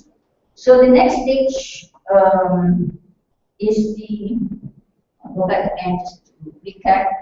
So now we have an idea or something that you've done in your lab. You think you have some good technology to be developed. Then you have to go do a proof of concept. And proof of concept, there are many stages. One is the laboratory proof of concept. Second is the commercial proof of concept. And so proof of concept is actually an evaluation of the technological feasibility and commercial viability of the technology. And usually it's done, say you have a prototype, you can have many prototypes, working prototypes, and commercial prototypes. And all processes, if the technology is a process, improvement of is a technological process, then as I said, you need to scaling up, you need pilot plants. And these are very costly. I must tell you, it's very costly to set up a pilot plant. And what happens after you do the pilot plant? You demonstrate what you do with the pilot plant. So sometimes in our case, for instance, at the University of Technology Malaysia in Johor in the south, we had in the 1990s, the Ministry of Science, Technology, Environment at that time, when I was there, we funded a pilot plant, but it is what we call a common chemical engineering pilot plant. So it can be used for many products. So that is one way of optimizing your resources. If you have one pilot plant for one product, is very costly, which we had done when I was at the Nuclear Energy or Nuclear Malaysia Agency, Nuclear Malaysia or Malaysia Nuclear Research Institution. We had a new technology for rubber, which usually our rubber is any country, anybody has rubber in the country? No. Okay, in Malaysia we have rubber, and usually rubber is organized by sulfur. And we had a big scare in the 1990s. There was an allergy to our natural rubber, because that. So our natural rubber demand went down. So the Nuclear Energy Agency developed a process called radiation galvanized natural rubber index. We didn't use sulfur, we used radiation. We used a radioactive source to irradiate rubber without to galvanize the rubber with the radiation source. But nobody has done it in Malaysia. The companies not willing to take it up. So what we did was we had a pilot fund, which is still running, but it was very costly. It's very costly, and yet after even demonstrating, that it can work, it's better than the other processes and so on. No companies want to take it up. So again, there is a risk of development. So you have to think through these processes before you put in money for such pipeline. And this phase involves high risk, requires large resources, as I said, and it's frequently the end of commercialization of the value of that. So usually it needs a lot of resources, and you don't have that level of resources, or you don't have the competence to scale it up. You don't have good engineering companies that can do good pilot plants. You don't have good engineering companies that can do prototypes and so on. So that's the end of the technology commercialization process. So this is a very common term called the value of death, and especially for universities, research institutions, we call it the battlefield of technology transfer. Okay, so this is where, because you don't have, as I said, there's a gap. You don't have the resources to just move, fall into this valley, and if you don't have nobody to help you, you will not come up into the product development stage. Okay, so this is called the value of death, and it is attributed to, and especially sometimes when an entrepreneur wants to develop or commercialize their technology, they go to the funding agency or they go to the banks, and the banks do not understand, the technology itself, and this is some trouble for investors to put in their money. So I had just 2 weeks ago, I was with the workshop on biometrics industries, and so we had a company who says that when I go to the bank doesn't understand because this is new technology and so on. So not only do you have to have competence in the scientific field, you need to have also competence in the financial institutions to evaluate such technology companies. Okay. So at this stage, it is very difficult because it is still an early stage, and not many funding agencies will come in to fund your because it is a lot of uncertainties still at this stage, and so the motivation for government is to provide support at this stage. And this is why in the 9th Malaysia Plan, which was 2006, 2010, and I was at the Ministry of Science, Technology and Innovation, we had a scheme called the Techno Fund, to fund pre-commercialization of the proof of concept stage. Okay, so we had a very big fund for this pre-commercialization to mitigate the risk at this early stage of commercialization process. Yes. Can you state your name and where you are from so that I can get to know? Will I have to stand up? No, you just sit down. Okay. Code 344 from Uganda. Okay. And I've been in the academia for quite some time. Because of these decades. In which field? I'm an electrical engineer. Okay. But I've been teaching engineering mathematics all of the engineers because they need to. But now I'm involved in automobile sector. Or electrical vehicles, and so forth. So my interest is valid. Yeah. The government here have funded this to enable this level to get out of this society. Other than the facts. That's why I said we have what we call in the 9th Malaysia Plan. I will mention here about some of the resources that we have. We have such a scheme called Techno Fund, and we have other schemes also. We have the credit investment program and so on. So we have this early stage. We know that at the early stages, because in Malaysia, the venture capital industry is in a very nascent stage, still early, and they are not risk takers. They don't want to go into that early stage. So the government has no choice but to, I mentioned something about this funding process slightly later, but we do have some to mitigate this gap. So, okay, so you have this value already. There's this process. There's already this big risk that you might not, might fall into this value. And if you are an entrepreneur and you are the one who's commercializing the technology, then you have another risk, what we call the Darwinian seed. And this is a terminology by Chris Branscombe. And this is because it's not only about technological uncertainties, it's about business uncertainties. So if you don't have a good management team, you don't have the market and so on. So business uncertainties is about access to market, competition, as I mentioned, entry barriers, and so you need to identify what are these risks along the way so that you can mitigate this risk.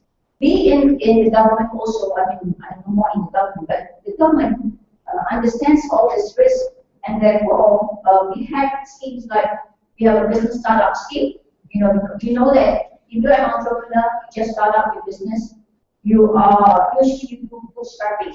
If you use your internal funds, because you go to the bank will not understand, the banks will not want to fund you at this early stage. So you do bootstrapping, or we call it the 3X. You borrow from friends, family, or fools. So those are but we know this early stage risk, and the government has come up with what we call a business startup fund. And so all this are to mitigate some of this risk. But as an entrepreneur, you need to understand this, and you need to swim past these threats like I mentioned, failure, technology obsolescence. Sometimes, by the time you develop your product, the technology is obsolete for you. So these are the kinds of things. And you may have to even change your business model. You may have to, maybe come up with some hostile competition and so on. So these are things that, as an entrepreneur, you need to understand, and you need to see how best to overcome these threats. But if you can overcome these threats, you will swim past these threats. You'll end up in prosperity. So these are the risks, but the rewards are great if you can overcome this risk. So coming, yes. I just need to ask here.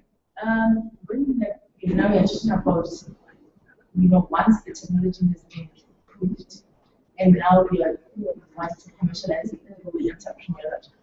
What strategies then do you use to link the technology developers and people who might really commercialize? Like those buying entrepreneurs.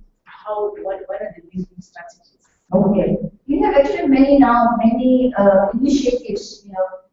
Just to start off with the universities, the technology transfer offices, the innovation centers, and so on. Those days, in the 1990s, 80s, we don't have all these things. But universities now created all these entities in order for them to promote their technology and to identify the entrepreneurs. MTDC also have programs where they link the technology providers with entrepreneurs.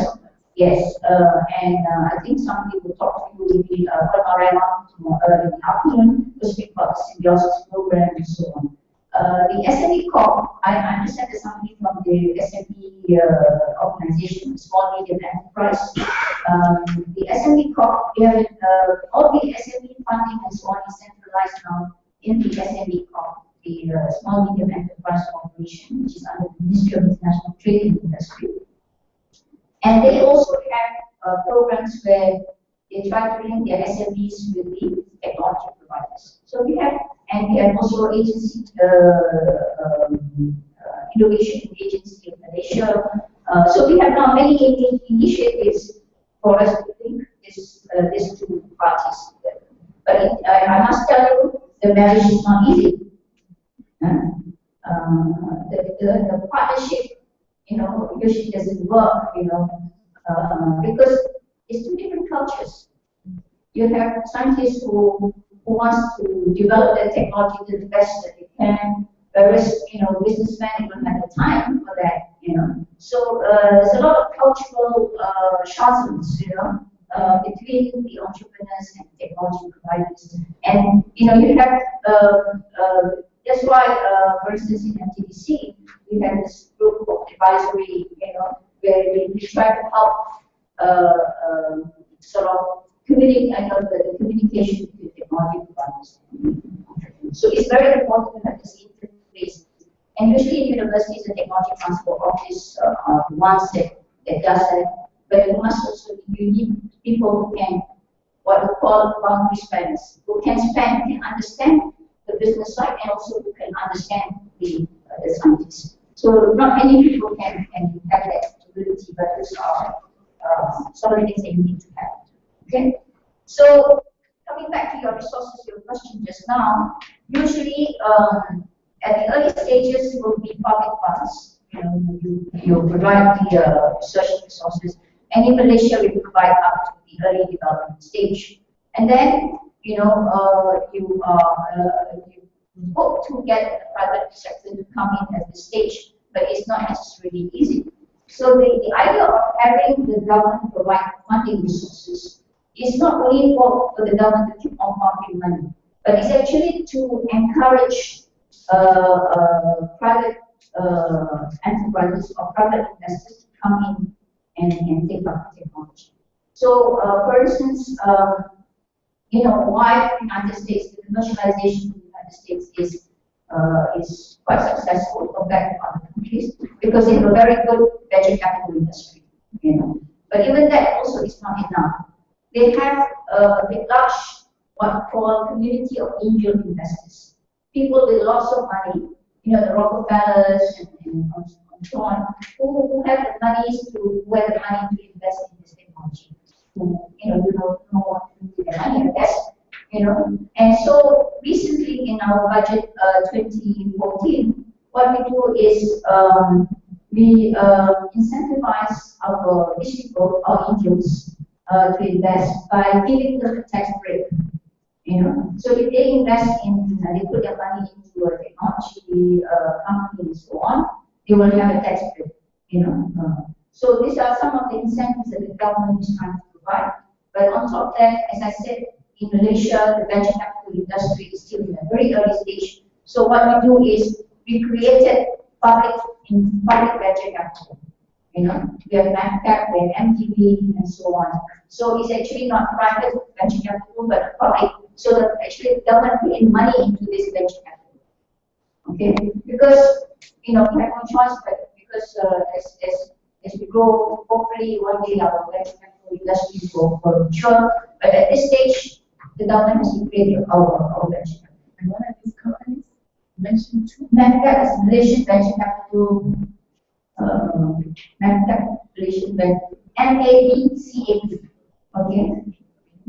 So they are venture capital, private public venture capital, and then we have MDB and DB. So all this actually is government, is public money, but they manage like venture capital. Excuse me, just before we proceed. Yes. The proton scheme. How does it fit in the proton scheme? the vehicle? How they develop their vehicle? Yeah, does it fit in this pattern? Where the Okay, in terms of proton, they do their R&D. They have their own R&D team, and I mean, if you went back to the history, would it fit into this pattern? Oh, you mean it started with public funds, yes, and then it starts. Well, because proton is a national car company, there was a lot of government injection in these early stages. But in terms of R&D and technology innovation, because proton, they did not start with their own idea. They purchased technology from Mitsubishi. Okay, it is not an indigenous technology. We started off with joint venturing with Mitsubishi. So the technology comes from Mitsubishi. The technology transfer is from Mitsubishi. But the government has a lot of I mean, help a lot, help Proton a lot in the early stages. But as they develop, as they grow, they have their own internal R&D, you know. So even Proton's R&D, we do assist, because Proton is not working alone with by themselves. They also collaborate with the universities and so on. So through this collaboration, we also provide some funding. So that's how Proton. Okay.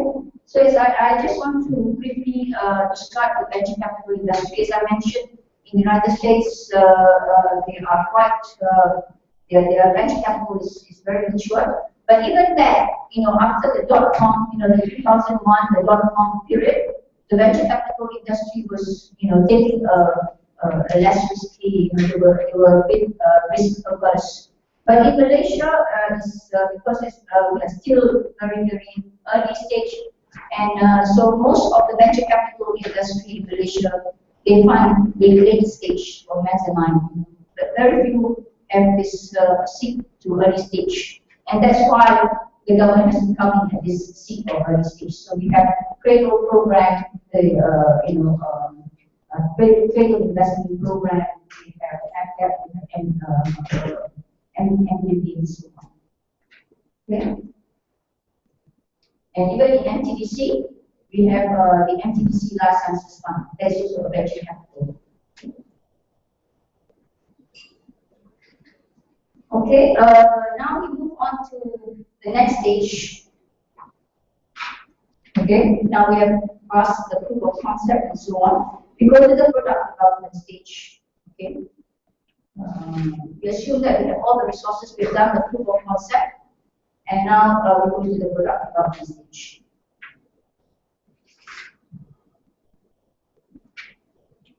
Okay, so the product development stage is the process of identifying a market opportunity. This one is really doing a market validation probably. Just now you know about the market, but now we have to do the entire process. Identify market opportunity. You have now to create, because sometimes the technology by itself is not a product. You have to do what we call productization, the process of making into a product that appeals to the market. And so you have to do testing, your trials, and you have to sometimes qualify your product and refine it as you go along. So there are 3 stages in product development: the concept phase, the development phase, and the commercial phase. So the concept phase is to really validate the technical, marketing, and business concepts, and then you make the plan to commercialize the product and establish the feasibility of producing and selling the product. Not only the technical feasibility, but also doing the market study and also the economic feasibility. Then you develop the engineering prototype, the marketing plan, and the business plan. So all these things must come together, and then finally, how do you plan to market your product? So usually we have this problem of productization. Sometimes you have a technology, good technology, but when it comes into a product, it doesn't really work, for the customer. And sometimes you need more than one technology to produce that product. And where do you get the other technologies? So this is where you have to license. Maybe you have to license from other people, other technology providers in order to make the product. So if it is a single technology, single product, it's straightforward. But sometimes, in many cases, you have not only the one technology, but you need a few other technologies to complete a product. So you need to find where are the other sources of technology. And also at this stage, it's very important to have skill sets that do the industrial design. Sometimes your product is like huge and bulky and so on. The customer it's not a feeling. So you need to have industrial design skill sets in order to, and usually people outsource the industrial design. And for instance, if you're making an automobile, you know, you don't, you have to make sure that it is, you know, streamlined, it is, you know, all kinds of, that's appealing to your customer. So these are things that you do in terms of product development. And then you have the next stage is to really develop your marketing and so on. Okay. So once you have the product already, you need to now find, okay, who is to manufacture your product. Once you have the product developed, so you may not, if you're a small company, you may not have the resources to produce in large amount, and that's where you need to find your what we call the complementary assets. Who can actually manufacture your product? So you must find a partner, you know, that can manufacture your product. So when I talk about technology, commercialization options, one of the things is to have a JV maybe with your manufacturing partner, or you can have a JV with companies that will distribute your products. So you must have that plan, you know. How do you go to the market, you know? Is it you yourself go to the market, or you find somebody else to distribute? So you need to have a partner to, if it is a product manufacturing, and the other one is the distribution. But if it is a service, you might be able, for instance, in ICT, usually if you are a developer of ICT product, you know, you yourself can do the marketing. So because it is quite a very customized kind of product, you know. But if it is a process that you need to go through with the company that will adopt your processes and so on. So those are the partnerships that you have to find in order to commercialize. I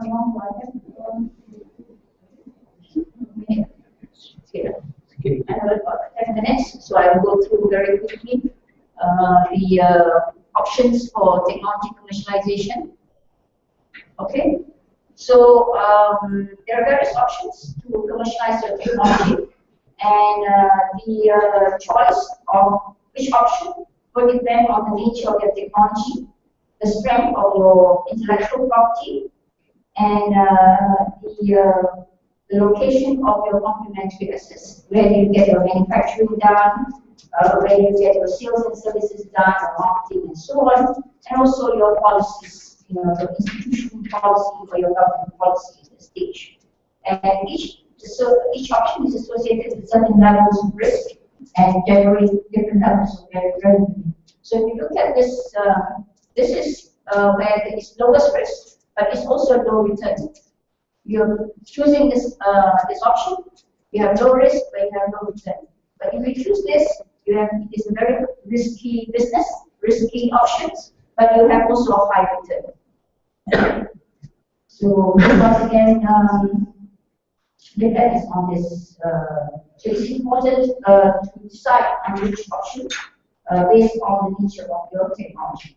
So usually for the first option, which is low risk, low reward, usually it is common for technology that is common technologies and technologies that have a short, you know, that doesn't have a too long product life cycle. You know, you'll be obsolete in you know, say in a year or two and so on. So it's better for you to just sell it outright. Okay, just sell the technology outright to whoever wants to take up the technology. So rather than licensing and so on. So sale or assignment is sale by owner of all this exclusive right of invention to another person, and is an outright sale is suitable for common technologies, technologies that are already in the market and so on. So it's not worth, you know, flipping it. You want to go on to another new technology development, so you just sell the technology to someone else to take care. But the more common one is licensing. Okay, this is more common for technology commercialization option, and this is something that I want to stress a bit more compared to the other options, because this is especially for universities and research institutions. This will be your common option. Okay, so in this case, licensing allows the owner of the technology or the owner of the intellectual property to to share intellectual property in a controlled manner and to receive revenue from either technology licensing fee or royalties.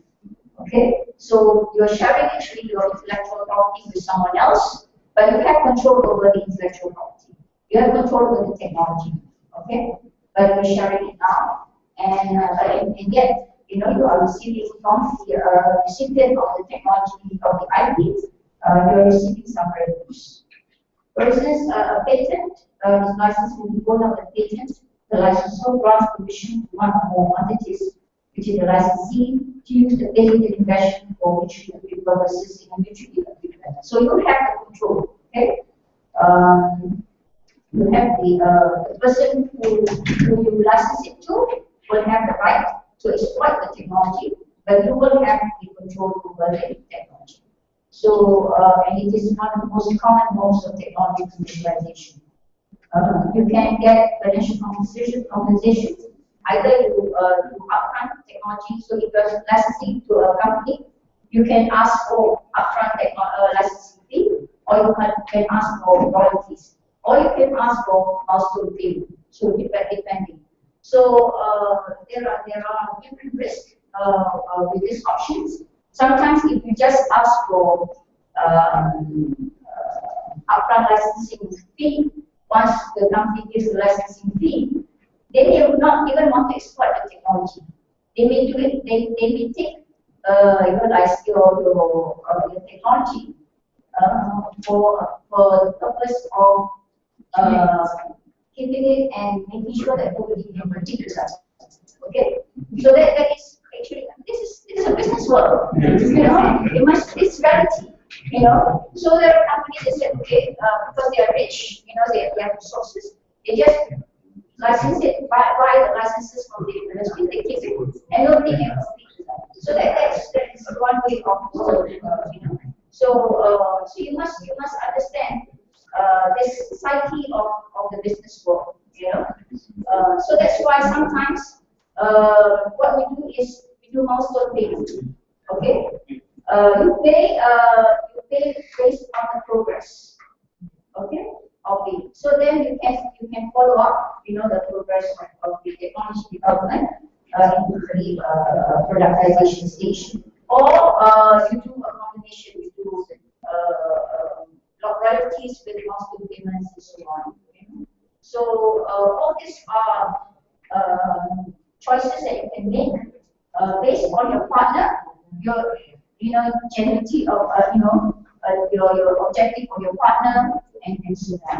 So we have many cases when I was at the research institution where we licensed it out and then nothing happened.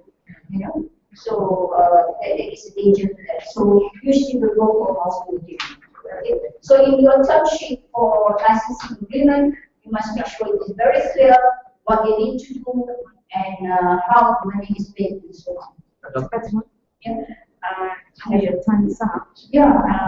That's why I said it's not supposed to be a 2-hour one. Okay. Okay. So just 2 more minutes. I want to wrap up because You can it's a skip bit a long. breakfast. Yes. We can skip a tea so that you can finish. It's very interesting. Yeah. Okay, I'll just finish. You can read my this one. So there are different types of licensing. You have exclusive. You have non-exclusive. You have also partial exclusivity. I'm sure there will be an IDP session, so you will talk more about that. I will go into that. So the third one, licensing is the third one is alliance. That means you form an alliance with, say, your partner manufacturer, as I said, or some of the companies that are providing other technologies, or the marketing organization and so on. So alliance is a collaboration with another person or real or legal entity for the purpose of acquiring the complementary assets, as I mentioned, the complementary assets, the distribution channels, the marketing, the manufacturing, and so on. Because you don't have all the expertise, you want to complement the capabilities of the owner with the others. Okay. Then you have joint venture. Joint venture is a contractual agreement between two or more parties to take up the business, to execute the business, and you can have a JV in terms of equity or a contractual joint venture. These are just some of the options. And finally, I would encourage to start new ventures, because this is the best way. This is the high risk, but it's also the highest reward. And for developed countries where the entrepreneurial dynamism is very good, you can have new ventures. Every day, many new ventures being created, but every day also many new ventures die. But that is the dynamism of the entrepreneurial economy. Okay? Like the United States. In Malaysia, we're trying our best to encourage more entrepreneurship, but it's not easy. So I have a few more. So these are the players in technology commercialization. You have the role of the scientists and inventors or the technology developers. You have now on the other side is the entrepreneurs that will take up your technology and sell the product. But you also need the funding agencies, the financial institution, and also people like MTCP and so on that provide the incubators. Also the intellectual property organizations must be strong to translate, to facilitate the translation of the idea into the marketable product. And finally, if I have final one is about determinants of commercialization success. So you need to have, one is a commercialized, a compelling proposal. Usually, any venture capital company said, I'm not funding because I don't have a good deal. Because the proposal is not compelling enough. You must have a compelling. And I think I don't know whether there is a subject on pitching. Pitching, it's not pitching, but then the packages of the how the instruments that are important. Yeah. And then you need to validate the market. You need to validate every step. That whole process. You cannot just stop at once to do the market validation. You have to continue because the market is evolving. Product life cycle sometimes is very short, so you need to know that at the end of the day, your product is not obsolete. You need a champion. You need a conducive environment. This is where the supportive organization, the IP organization, the legislation, the funding agencies, and so on are important. You need to have access to external networks, so resource providers, and efficient mechanism to share information with the organization. So I'm sorry I have to speak, really.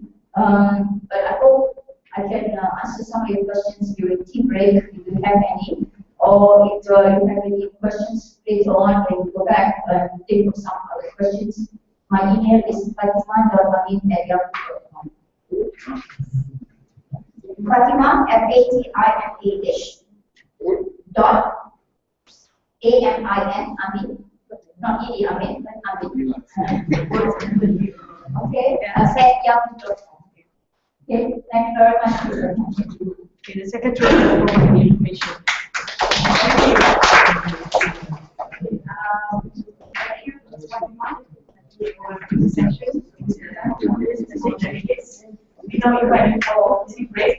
She'll be also joining us for tea break, so we may have your questions answered. Okay.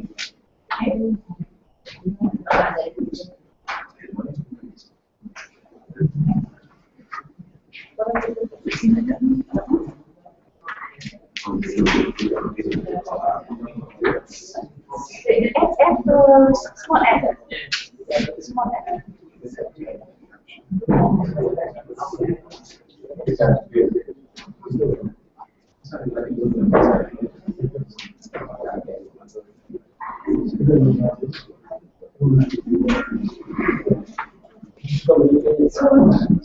We'll see you in the banquet. That's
He was like starting something.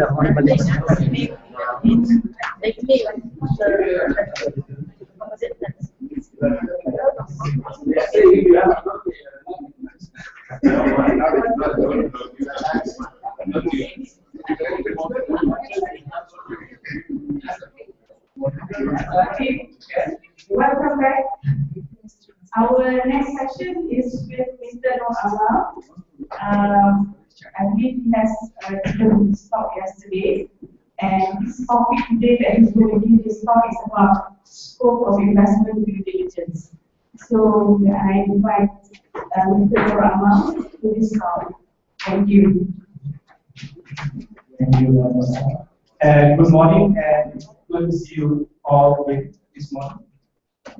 All right, I have a proposition. Obviously, the topic I've given to this talk is basically scopes of investment. But following our informal discussion yesterday with some of you has expressed in terms of presenting on how Malaysia developed its policy in terms of commercialization and innovation. So actually I have another slide presentation available, which is this, the dynamic equilibrium of commercialization ecosystem. So the proposition is whether you want me to go ahead with my original topic, or go with the second topic, or do both.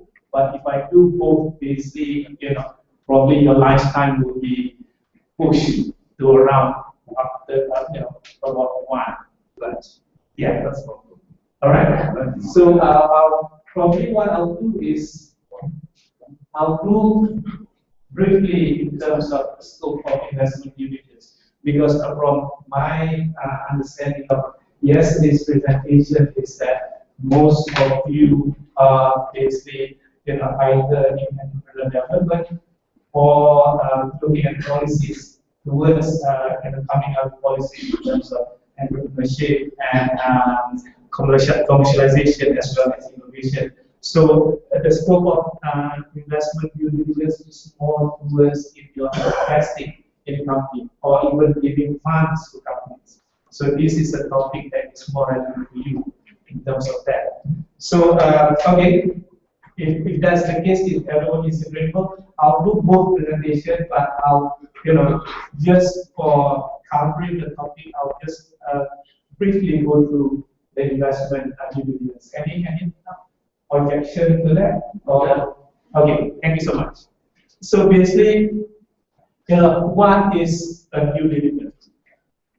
It's just an analysis or investigation that the investor does to verify the prospective investment and seeing if those investment is within the strategy and criteria of the funding.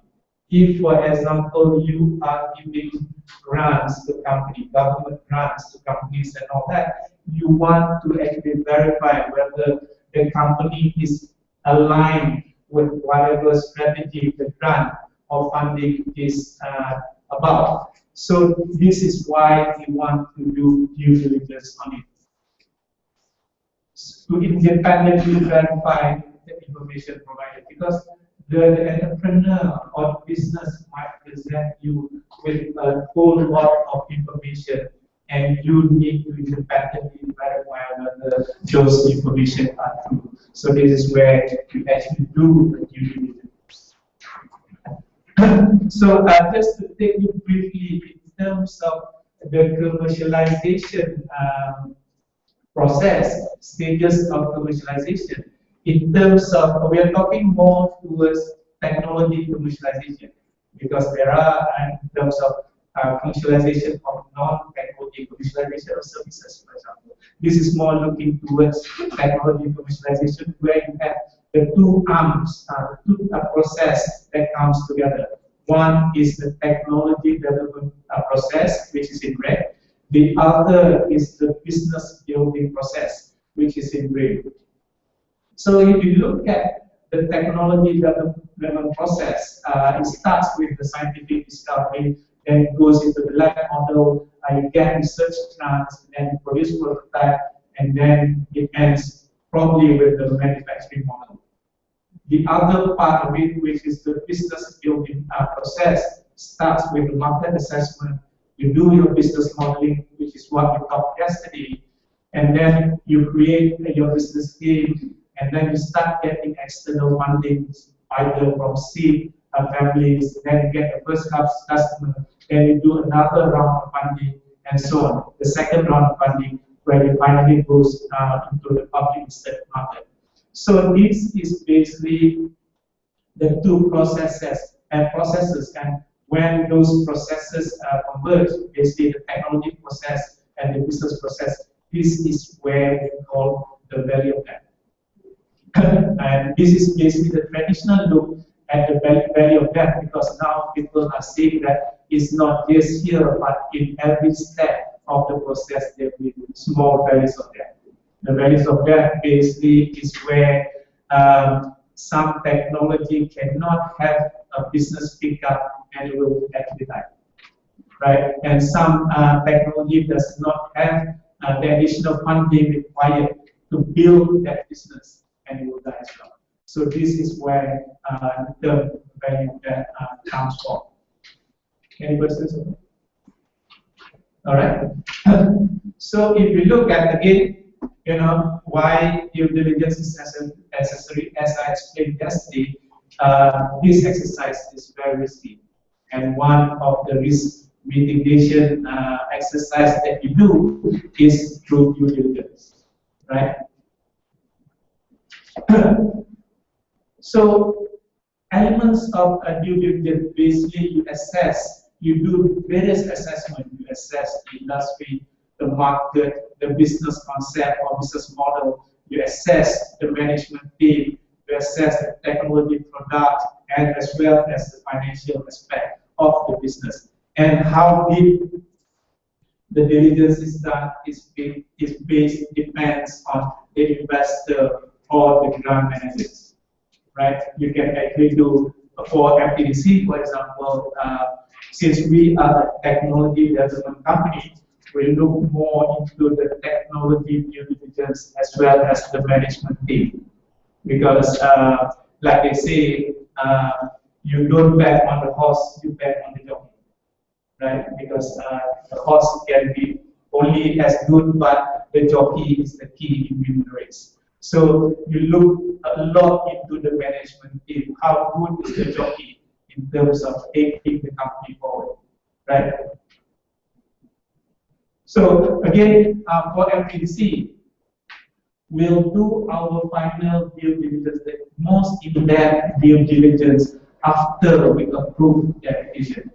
Why we do this? Because other investors, for example, they do the due diligence before approval, right? We don't do due diligence before approval. We do after, because we felt that we will only want to know in depth the company after approval, because we do not want to do a lot of in-depth study before approval.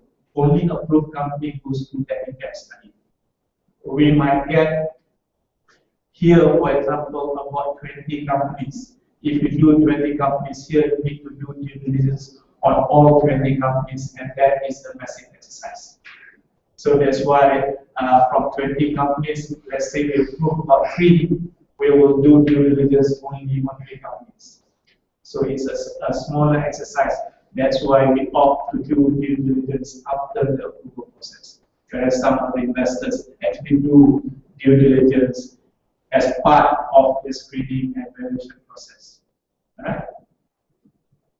So basically, before the actual in-depth due diligence, basically we do a screening in terms of shortlisting our deal flow. The deal flow is basically number of companies coming into the screening process. People that actually apply either the grant or the funding. right? So this is when we see the quality of the deal as well as investment compatibility. In terms of the quality of the deal, we look at the business plan. What is the overall quality of the business plan? We also look at the potential customers and partners that the company needs to have, the source and origin of the plan, the deal. Basically, if, for example, the deal actually comes from another investor, we assume that that investor has already done its initial evaluation. So we know that it is a quality deal. But if it's a sort of a walk-in application, then we'll actually look at in terms of where are you coming from. And then again, if there are other investors in the company already, because that will also affect in terms of the reputation of the company, if there are other investors or other partners already in the company, right? Investment compatibility, we look at the market space, since again, a lot of our investment are actually what we call as previously what we call as non-ICT investment. So we do not want to invest in ICT companies. We are not mandated to invest in ICT companies. So this is where we see the compatibility with your funding strategy. If, for example, your funds are, or the grants that you manage basically will fund agriculture-based entrepreneurs, for example, if it's coming up with advanced manufacturing or advanced material, then it might not be compatible. Then we also look at the development stage, whether it's a seed, early expansion, or late, because since our fund, the objective of our fund is actually develop seed and early stage company. That's where we will invest. Whereas some other funds will look into expansion or growth stage. Later on, tomorrow, I believe, then you will have a presentation on the various types of funding available at MTC. So we'll be looking at seed and early as well as growth and expansion funding. So we also look at the portfolio, whether we are investing in companies that are already in the same space, because we do not want to create competitors among our portfolio companies. Right? So that's why portfolio is important as well, because it creates a direct competitor with existing portfolio companies. Question. Yes, sure. All these things you are explaining are qualitative measurements. Yes. Quantitative way. A good point, because that's always the question. We always say that you cannot make science out of an art. Right? Because all this is basically an art rather than a scientific methodology. At the end of the day, basically for a VC or venture capitalist or investor, it always boils down to value. Whether you are comfortable with the management team, whether you can actually work with them. We always associate this in terms of a marriage. Can you put a scientific process to finding the right partner? Right? It's very difficult. But you know that that's the one that is right for me, right? But if you really try to, okay, then you put, sort of a checklist to it. No, you can't. We always say, when we investing in company, we are actually getting married to the management team. Right? If you feel very comfortable with the management team, you feel their passion, you actually know that, then go ahead. But we need to do due diligence as well, because in the US, for example, they have this prenuptial agreement and all that. Yeah, I'm in love with the man or the guy and all that, but you still need to sign a prenuptial agreement if something happens. This is basically the same thing, right? So, is that sure? What do you mean by portfolio companies? Portfolio companies are companies that are already invested in, or we actually the sector. No, the companies that already have within our portfolio. which meant MTCP. Yes, MTCP. Right. So if you have already a number of companies that you invested in, that is your portfolio. Right.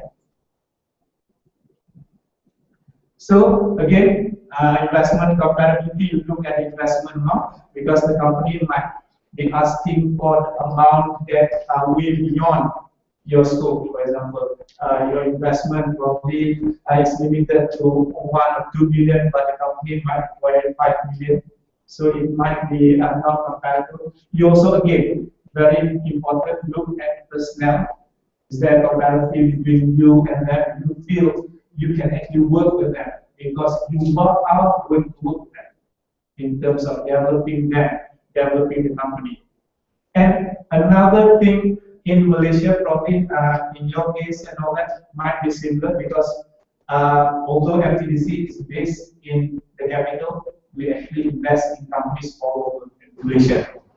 Right? Whereas in the US and all that, if the company is based in Silicon Valley, the investor might come from Silicon Valley as well, won't be coming from Boston, for example, because Boston investors will look at companies that are within surrounding Boston areas. So geographical location probably pretty important in the US, but in Malaysia and all that is not. I assume similar things in Africa as well, and we even have investment in the US.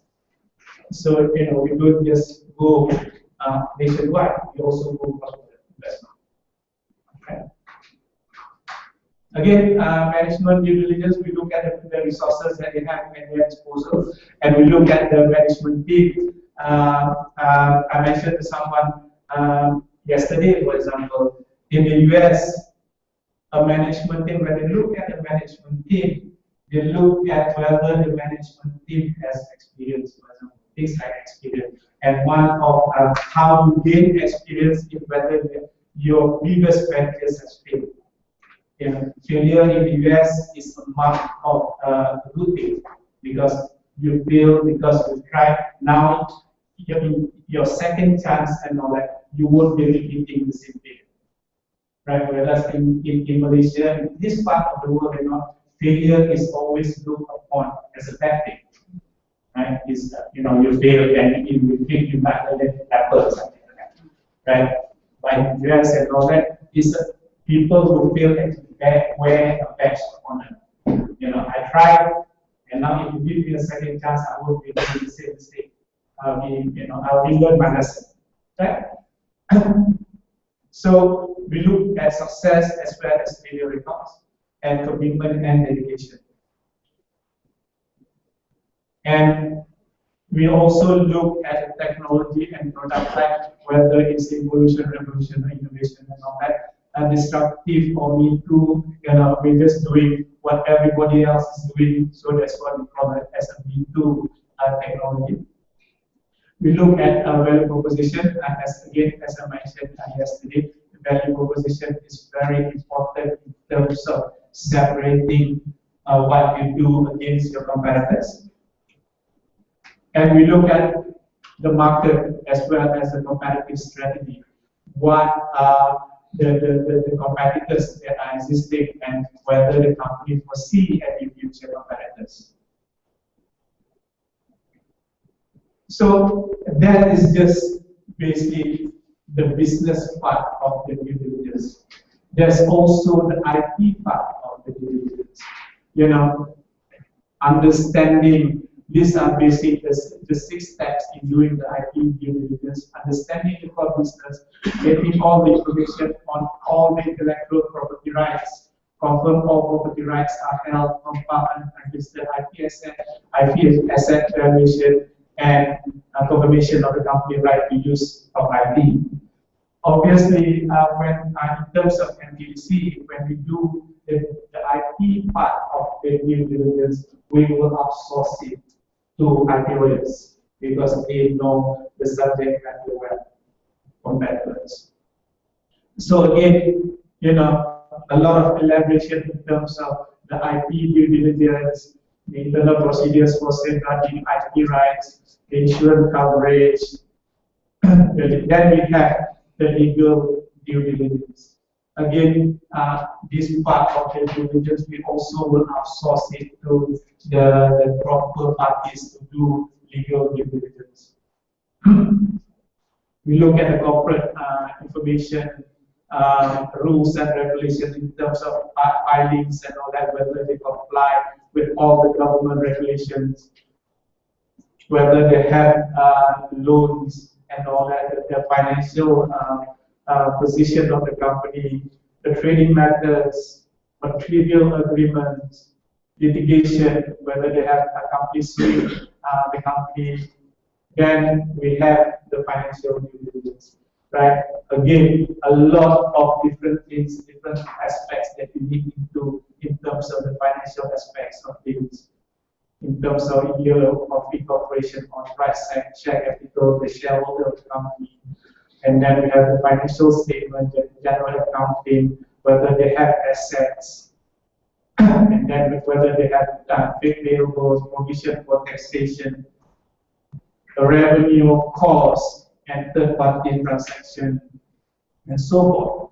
So basically, that's on the investor part of it, on the grant manager part of it. We also tell company that in addition to the investor doing a due diligence review, the entrepreneur also needs to do a due diligence in terms of the investor. This is where, like a marriage, you need to know both sides.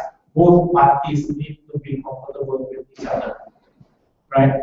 In addition to the investor, you need to do the due diligence on the investor because, again, you do not want people that invest in your company are not compatible with you, that does not have the same focus as you, might have a different sort of expertise available that are not compatible with you.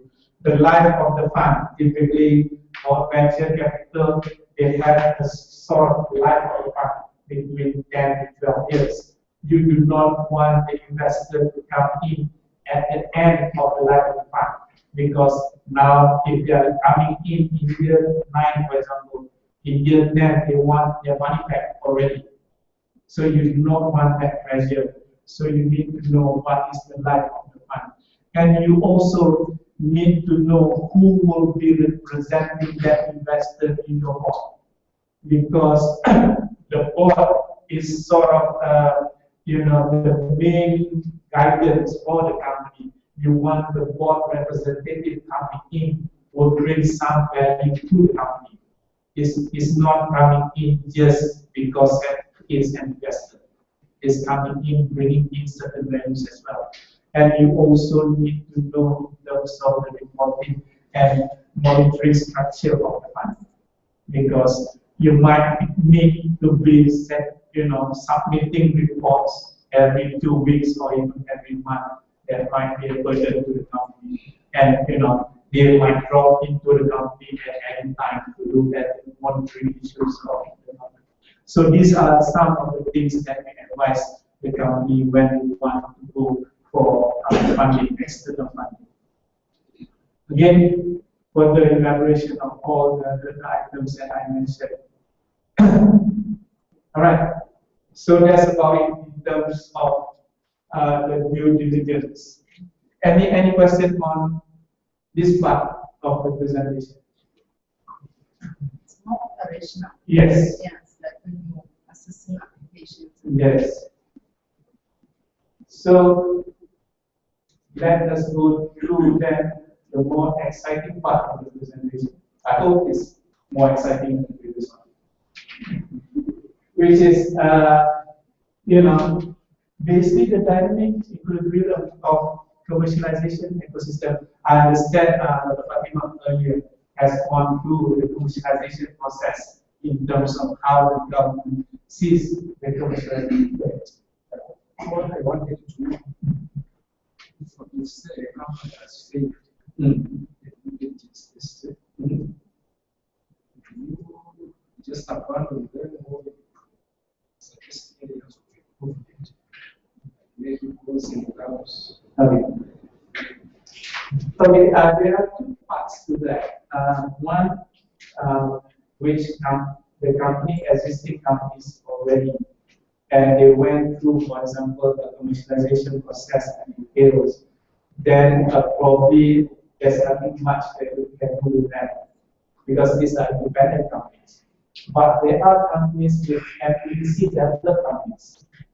This will be later explained in terms of the symbiosis program. A symbiosis program is where we actually train entrepreneurs and marry them with technology, right? Then take them through the commercialization process. And if those companies fail, there are opportunities where the failed entrepreneurs, the not successful entrepreneurs, will be given a second chance either to take up another technology to be commercialized, or they will actually come into MTDC as what we call as a resident entrepreneurs, where they can actually spend time looking and evaluating technology before they can present what other technologies they want to take home. Does that answer? So again, as I mentioned, since Dr. Fatima has taken you through in terms of the commercialization process, what I want to do is that I just want to give you an overview in terms of how the government come up with the different policies in terms of commercialization as well as innovation. Right? Just to give you highlights where Malaysia stands in terms of innovation competitiveness and world competitiveness. Basically, in terms of the global innovation index in 2013, we were at number 32 in the ranking, whereas in the global competitiveness index, number 25, and world competitive index is number 15. Right? in terms of numbers of patents filed over the years, Malaysia has seen an increase in terms of the number of patent filing done by the various researchers in Malaysia. And the key documents that actually guide the government in terms of developing innovation, commercialization, and the country in general basically are four main documents. Basically, this will be the Malaysian plan. The Malaysian plan basically is a 5-year plan. We started since independence, 1956, Malaya 1, which is the first Malaysian plan. Then we go to the second. Currently, we are at the 10th Malaysian plan. We are now developing the 11th Malaysian plan. Actually, at the moment, all the stakeholders are actually developing the 11th Malaysian plan right now. And this document will be submitted sometimes in August before the actual compilation and production of the 11th Malaysian plan. And the Malaysian plan is under the purview of the Economic Planning Unit of the Prime Minister's Department, where Dr. Fatima was before. In addition to the Malaysian plan, we also have the Outline Perspective Plan, the OPP. The OPP is again a 10-year plan. Previously, it was a 20-year plan. So we are now at OPP 4. Again, this is under EPU. Then we have the Industrial Master Plan. Industrial Master Plan previously was a 10-year plan. Now looking at IMP 3 is a 20-year plan. This is under the Ministry of Investment, Ministry of Industry, Trade and Investment. Then we also have our Vision 2020 plan. This is again from 1991 to 2020, where Malaysia strives to become a developed country in 2020. So these are the various policy papers that guide in terms of the development of the various programs under in Malaysia. And as you notice, we also have the yearly budget plan. The yearly budget plan will be guided by the Malaysian plan. The Malaysian plan will be guided by the OPP and IMP3 as well as Vision 2020. So all these plans are actually available online if you want to actually download and have a look at it. I will give you the link to all these various documents. governments beyond. Right? Any question on that? Yes. Who decides which country?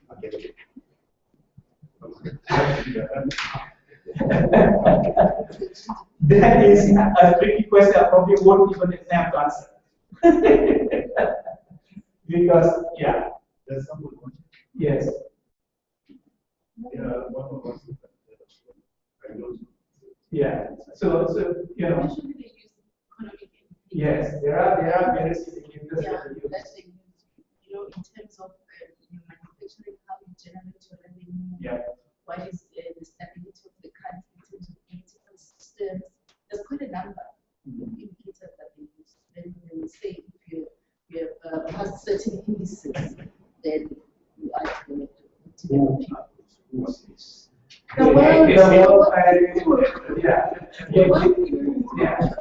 the various agencies and organizations that represent the world. China is not a country. Yes. China is a developing country.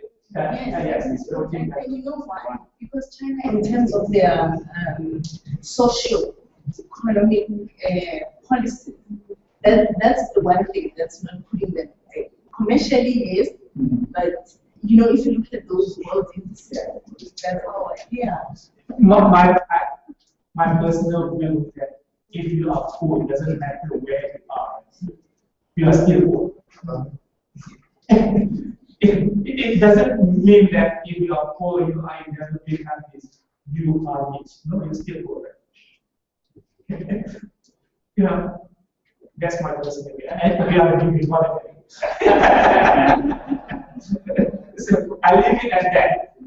Okay, but again, going back to the various documents and all that, I'm not an economist. Okay, if you look at again the various plans and the various things that in terms of the national innovation system, the Malaysian national innovation system and the economic trajectory, if you look back in the 60s, for example, where our GDP was and what we were focusing on, this would basically, you know, give a good overall view of the development of the country from the 1960s to 2010. So, you know, we were looking at, for example, the major industrial policy at that time in the 60s was heavily dependent on primary export commodities like rubber and all that, right? And then when in the 70s, we actually moved from rubber to oil, actually, where we become an exporter of oil. And then we are looking at, you know, in the 80s, we'll liberalize our private sector investment and gradually shift to heavy industry. This was under the first Industrial Master Plan 1, right? And then in the 90s, the big thing in the 90s that we moved to ICT. That was what was laid out in IMP2, where IMP2 actually focused on a lot of emerging technologies, especially ICT. And then in the coming of the millennium, we actually looked at IMP3. We look at into more of a knowledge-based economy, right? So in 2010 onwards, we look more into innovation-led economic development. So these are the various policy direction and shift that happens throughout the development of the country. And we look at the increase in GDP. And when we look also at the science and technology innovation policy and the role of the government in the 60s is very limited in terms of looking at STI as the policy. And then we actually established the National Council for Scientific Research and Development, and CSRD, that's a mouthful, right? In terms of looking at focusing more into the science and technology and innovation. And then in the What was 90s. the role of that agency? The NCS? To basically look at the scientific aspect in terms of promoting more research, more local research in our universities and research institutes. As an agency of the science ministry. Right? So then we have our first national science and technology policy was first formulated in the 90s. And then obviously we have the multimedia super corridor established following that. And then we have the second national science and technology policy. And then we have actually this year, 2010 was the year of innovation. So these are some of the development in terms of the SMP policy, as well as the macroeconomic policy framework and condition that was established. So again, a lot of this development is quite unique to Malaysia, right? Because we felt that even the formation of Malaysia is a unique plan. You know, a unique plan for a unique nation, because Malaysia is quite unique. Obviously, as you have seen yesterday from Madam Azhara's presentation, we have the different races and all that. So it's quite a unique in terms of the development of the policies to reflect the composition of the nation and how we actually achieve our development. So again, looking at the various SMP, further elaboration under RMK5 was the first when the science and technology chapter was introduced, and MTDC was actually established until RMK7 in 1992, right? And then in RMK9, where actually there's a topic that you look into harnessing science and technology and innovation as key driver in raising national capacity. And then in RMK10, we want to look into supporting the innovation-led growth. So these are the various policy stages that has evolved. So under RMK11, we expect a more elaboration or more fine-tuning of the innovation growth in terms of development of RMK11. Right? Can I just ask one thing? Sure. Your science and technology policy is based on the National Systems of Innovation. Yes. It's a yes. Yeah. And what would be the role of your committee in that? Basically, MITI will be part of the government sector. Okay. Yeah. And what we see when we look at the people village, we always say that we actually have the people village +1. Okay. Who's the +1? One is MTCP. Okay. Because again, MTCP is quite unique because we are not in the government and we're not in the private agency, right? So we always say that yes, in terms of MTCP's perspective, is people need +1. So one is the MTCP, right? Okay. So if we just look at how all these, the policies and all that are put in actual implementation. If you look at the case study of rubber, for example, rubber was highlighted some earlier Malaysian plan. It was also highlighted in the OPP as well as the IFD. Out of that, the government actually created a number of implementation agencies, including the Malaysia Rubber Board, the Rubber Industry Smallholders Development Authority, the Tun Razak Research Center, and out of this, looking into the various aspects of natural rubber in terms of the R&D, the plantation of rubber, and then the people required to support the industry. Out of that, outcome is that we actually created a Top Glove, for example, is one of the world's biggest producer of disposable gloves. We also created the rubber wood product industry, basically the rubber wood furniture industry.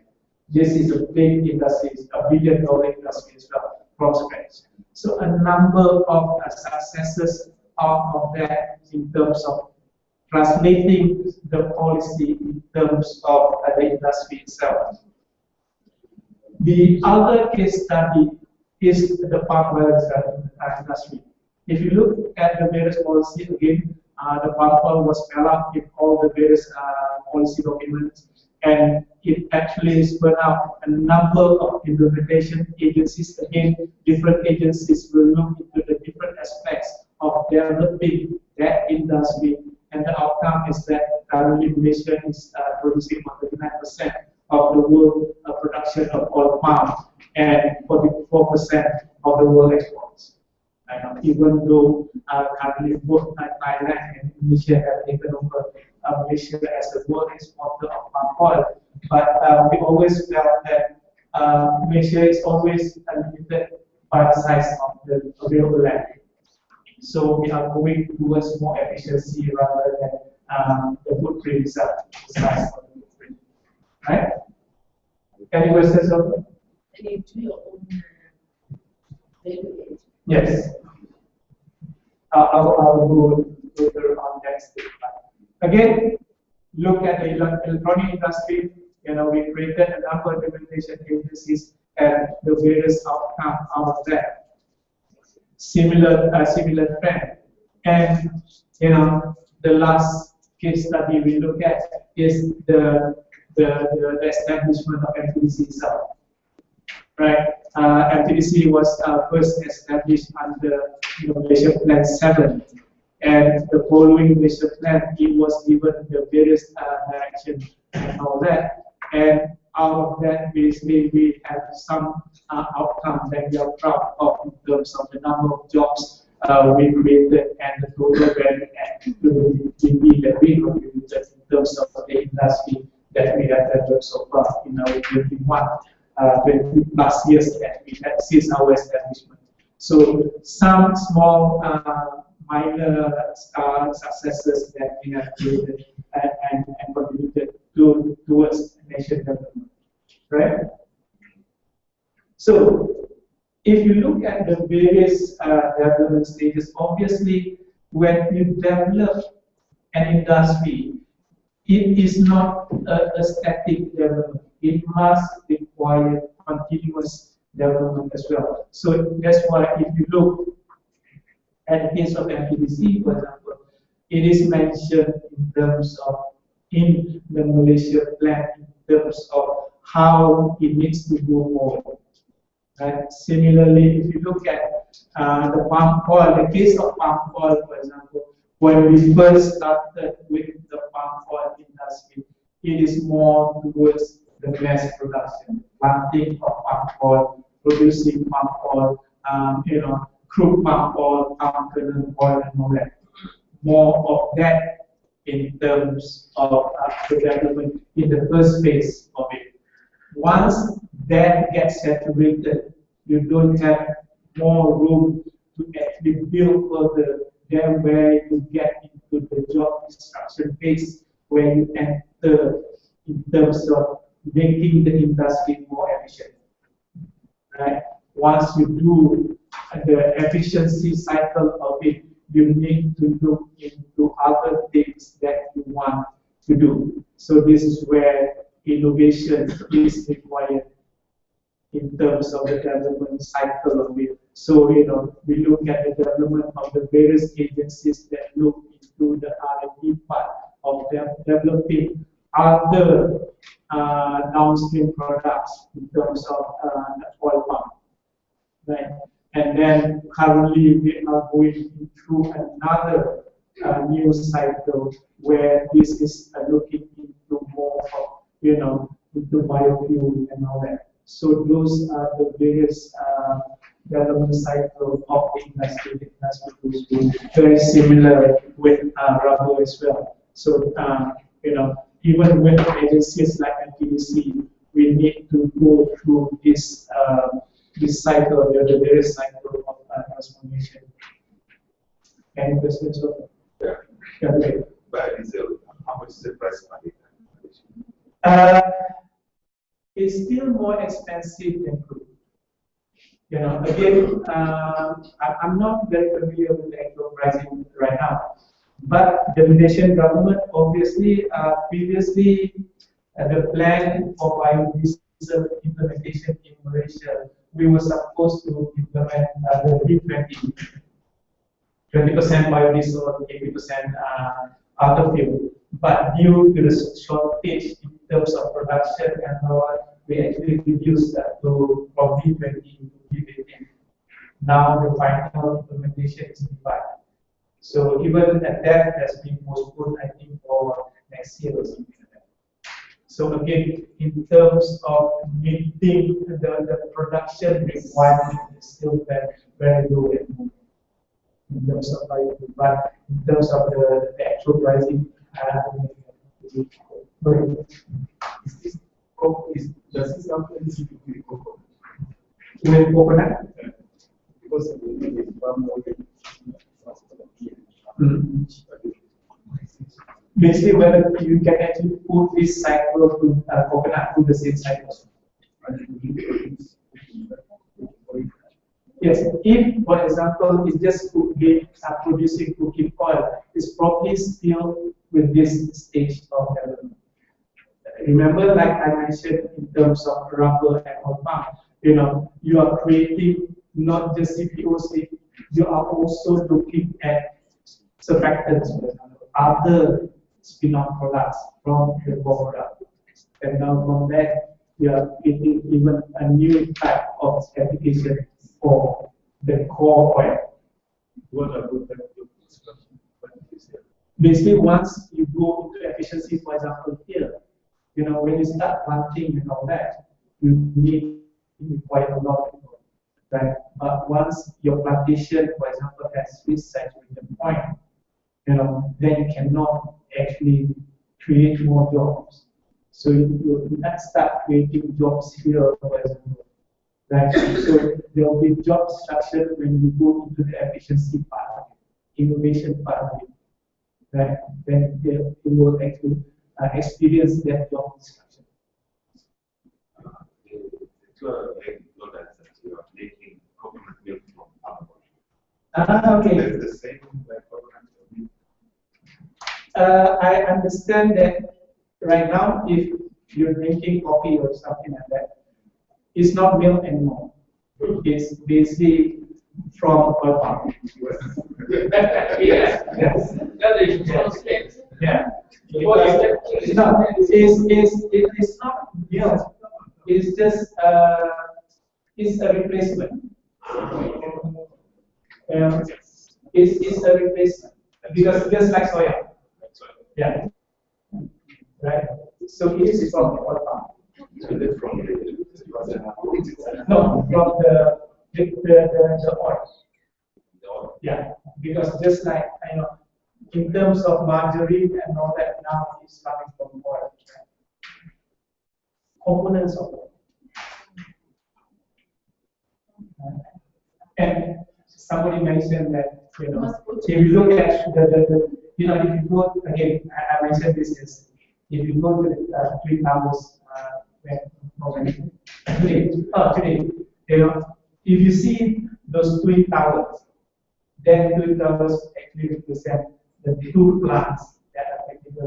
Although it's not stated, but that's how the Twin Towers were built, because it was built on these two plants, palm oil and rubber. It's very symbolic, although it's not it's not clearly stated, but those are the key plants in Malaysia, and it's reflected in those Twin Towers. Because obviously, although my personal perspective of it, although like we produce tea and all that, it doesn't develop as advanced as palm and rubber. Malaysia contributed a lot on the development of palm and rubber, and this is where we actually took off. Right? Okay, any other question? I was supposed to answer it. Opportunity of seeing a rubber tree was from them. Yeah. Okay. I believe that we'll be going to the Forest Research Institute of Malaysia on Wednesday. Tomorrow is doing a lot of things. The 3 hour tomorrow in the forest is. So if you have that opportunity, ask them to show you a rubber plant. Because obviously you have seen a palm oil plantation, right? Because coming from the airport, on your left and right will be more palms, right? And yeah, the point I was want to mention just now. If you notice that both the oil palm and rubber are not native plant combination, right? Oil palm actually from Africa and rubber from South America. But your vegetation is doing very well. Yes, because I think we put a lot of research into looking into the two plants and how they develop. Yes. So it's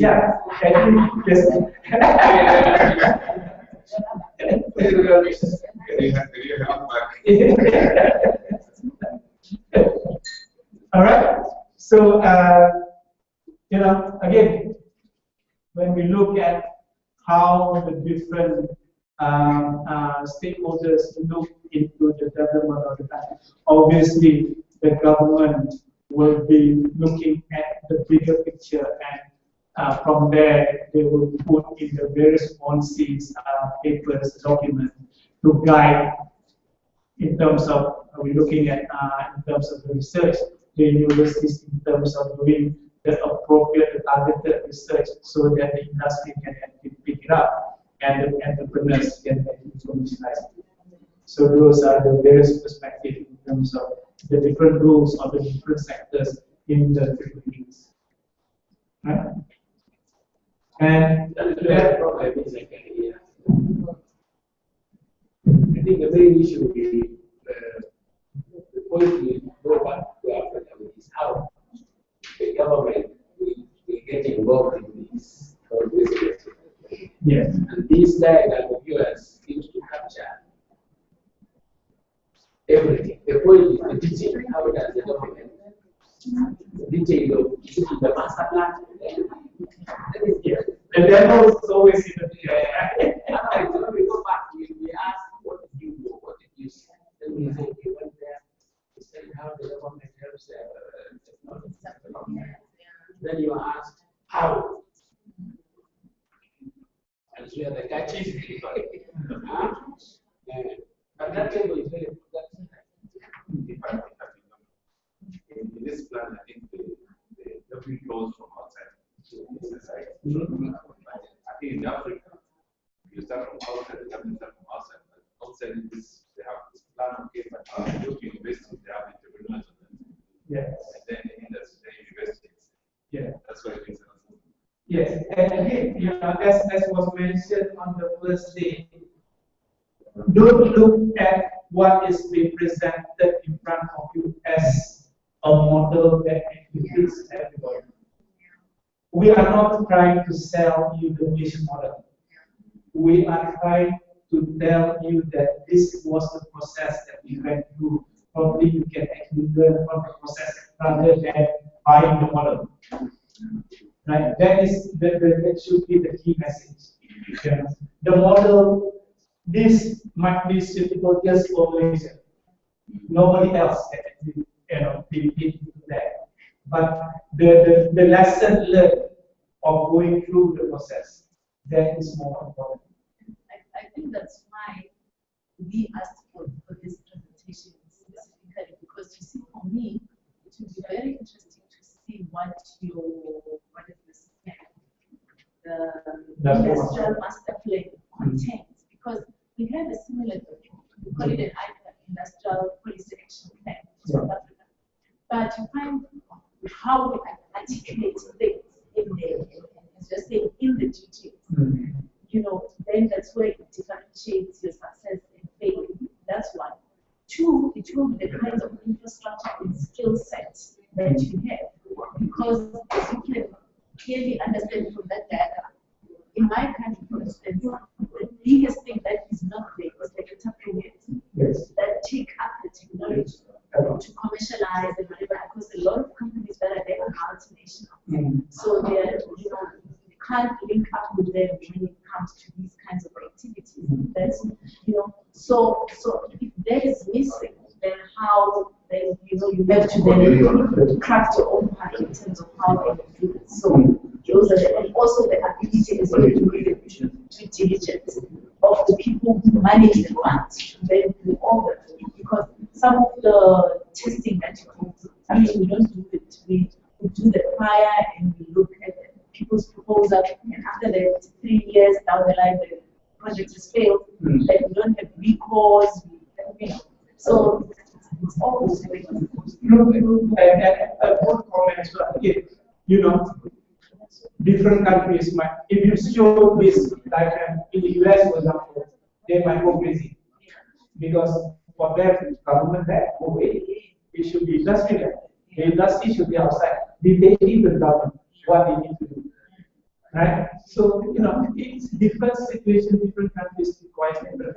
And I think that's the other thing that we felt that we can contribute to countries other than the countries, because we face this, share a lot of similar problems and things that, for example, in terms of the lack of entrepreneurs, for example, right?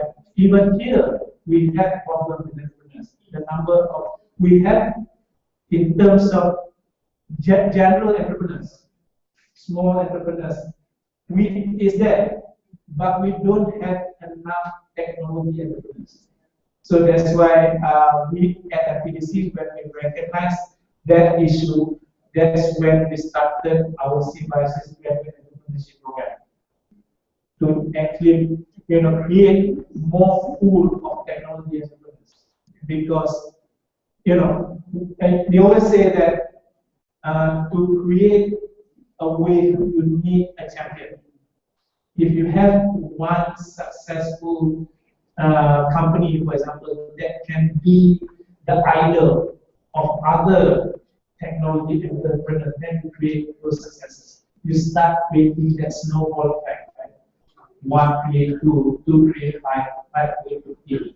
You get bigger each other. So that's where you need a starting point. And one of the starting points that we initiated in terms of creating a pool of technology entrepreneurs is our CBIC. Right? I wanted to ask you, how do you relate to the Malaysian plan, which I think is a bigger with the industrial plan, and these other ones, outline Basically, perspective plan? Yeah. Start with the outline perspective. Which next? Basically, there's a bit of an overlap between OPP and the industrial master plan. The OPP basically looks into more generic issues, whereas the industrial master plan is more focused in terms of what will be the key industry going forward. Right? And this will guide the Malaysia plan, because again, the industrial master plan is a 20-year plan. Right? The Malaysia plan is a 5-year plan. So yes, so the Malaysia plan will be guided by the industrial master plan as well as the OPP. And from the Malaysia plan, we actually will guide our annual budget planning. This is how all the documents actually work in terms of aligning with the point. Well, what are the major challenges that Malaysia is facing towards this? Excuse me.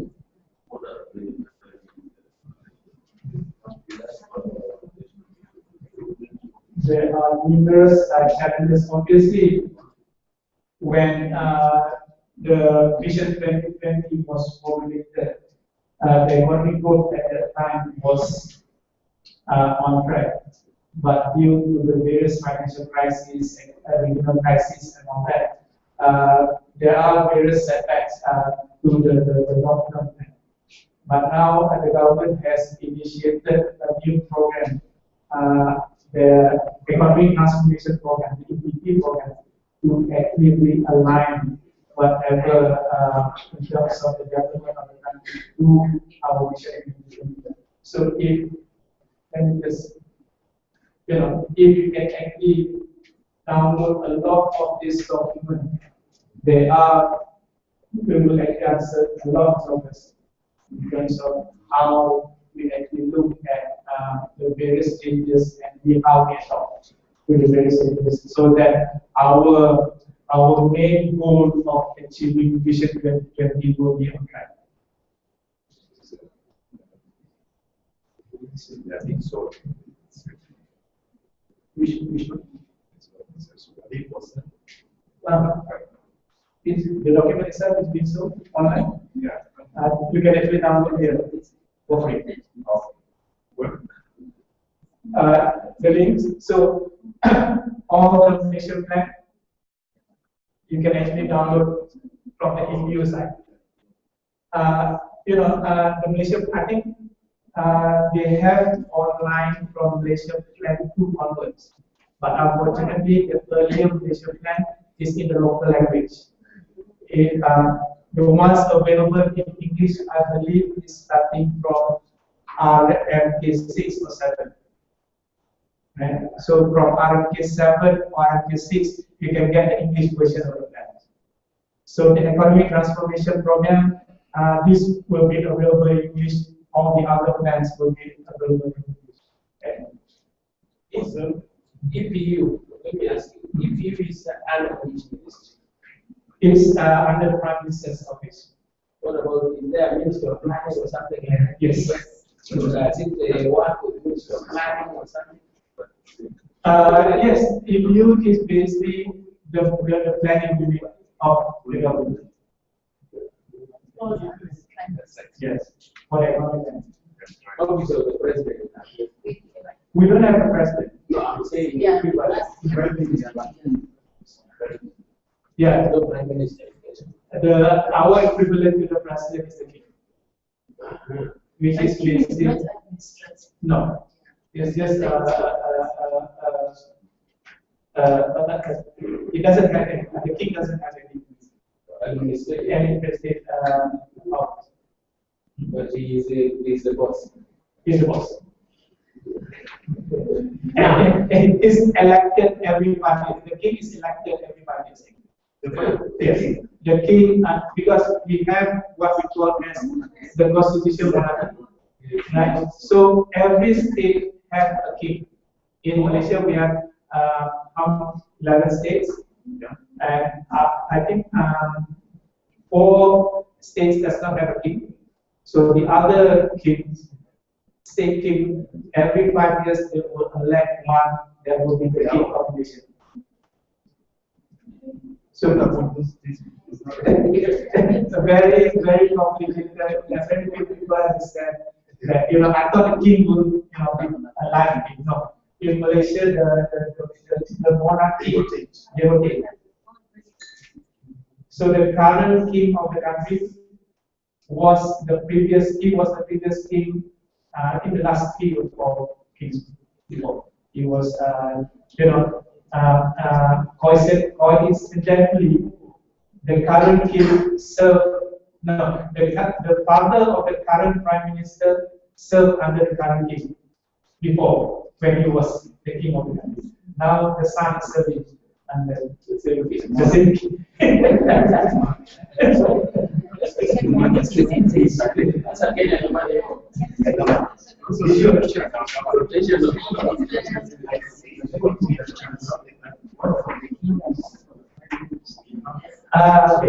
So the picture, this is not the king. That's our first prime minister. That's the first prime minister. This is the current prime minister. Yeah, no, this is the government. This is our first prime minister. This is the one thing. And that is the son. No, this is not his son. He is the son of the second prime minister. Can you comment on the level of unemployment? Again, I might not be the right person to comment because I might not have the actual numbers. Because I'm not, again, not an economist. we have good works. Do we have good work or not? Yes, sure. So, you wanted to bring this family. I think no country has zero unemployment numbers. Okay, probably the Scandinavian, I'm not sure. Right? Yeah.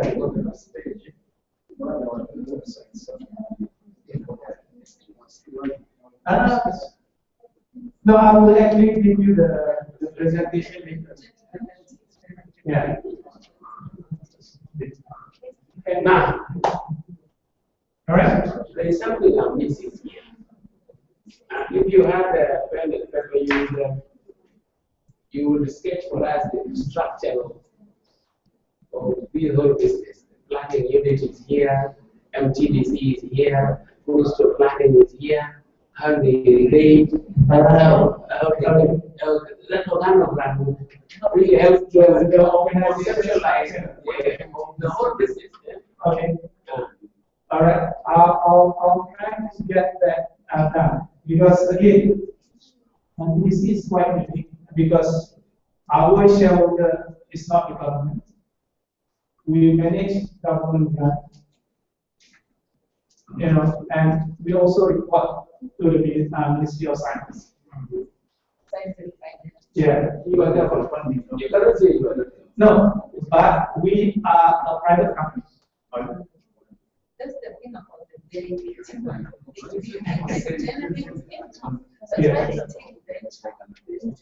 So the presentation after lunch by Madam Marama will actually explain how MTDC is structured. Because we wanted the global thing so that somebody must be paying for failing plans.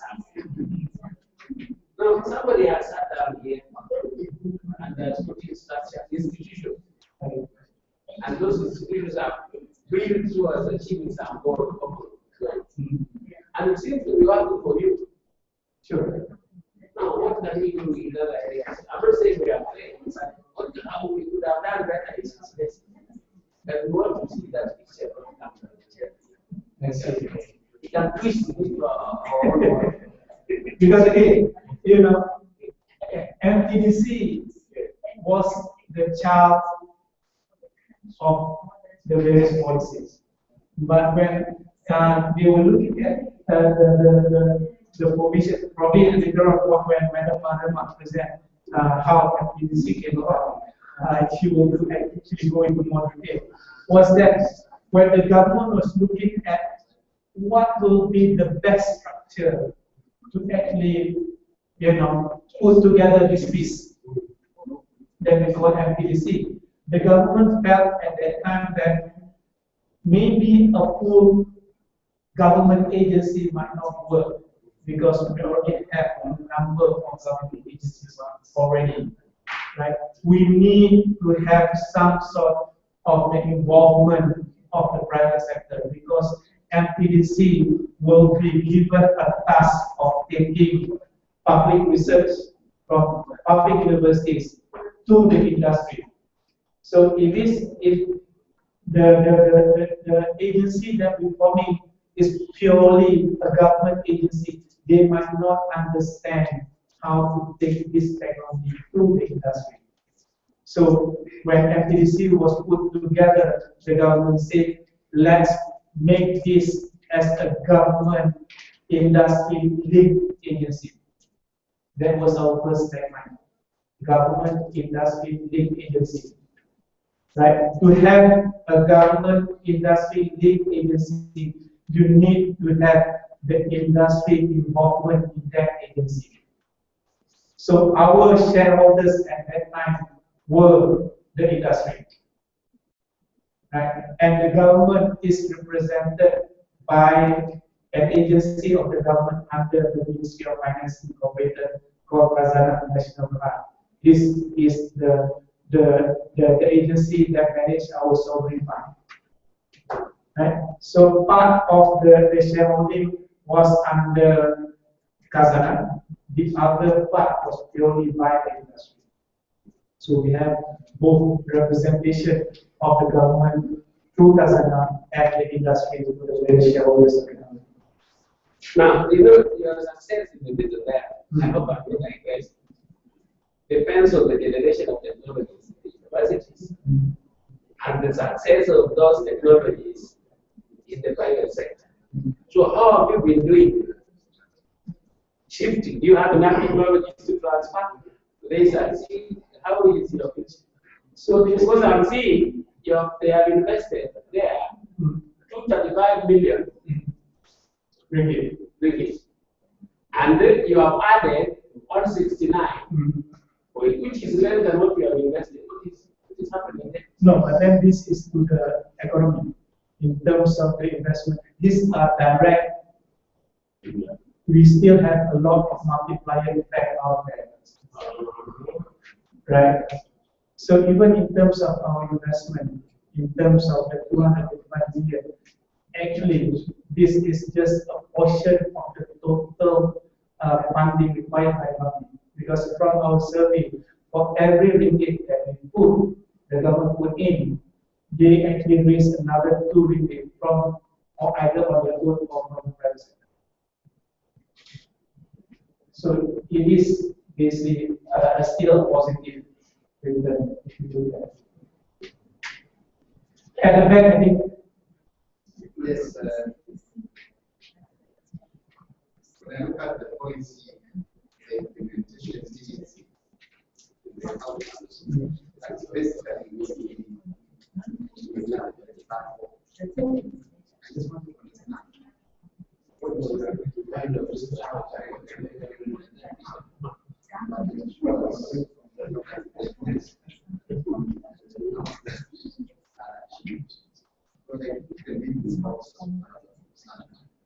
where we are wasting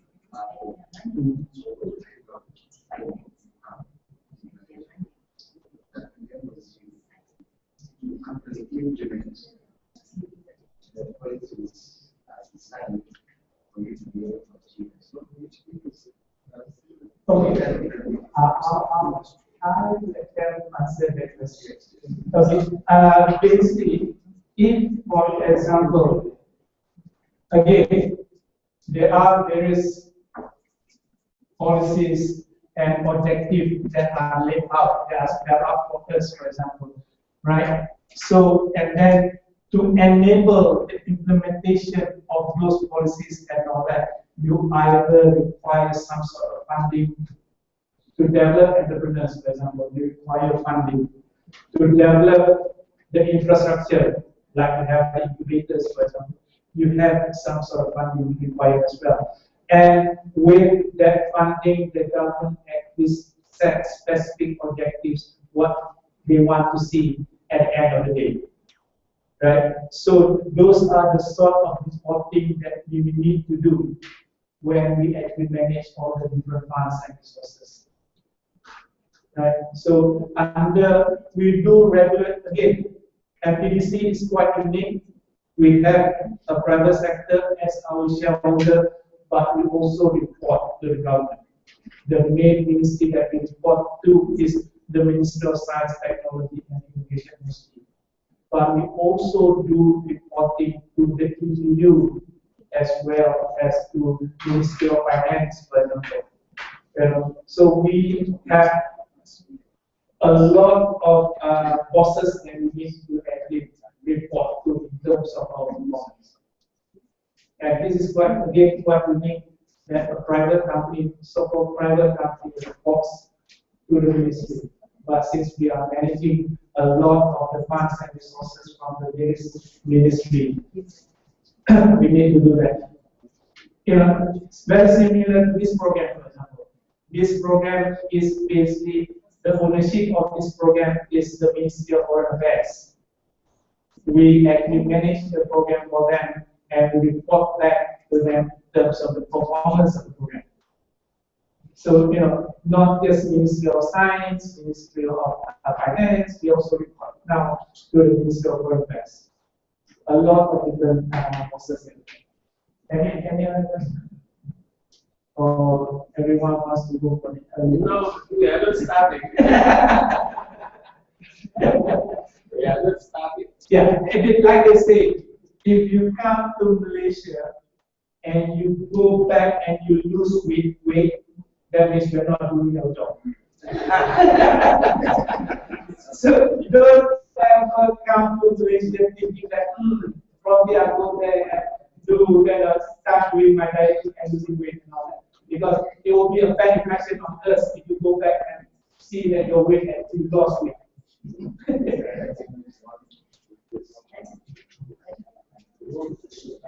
All right.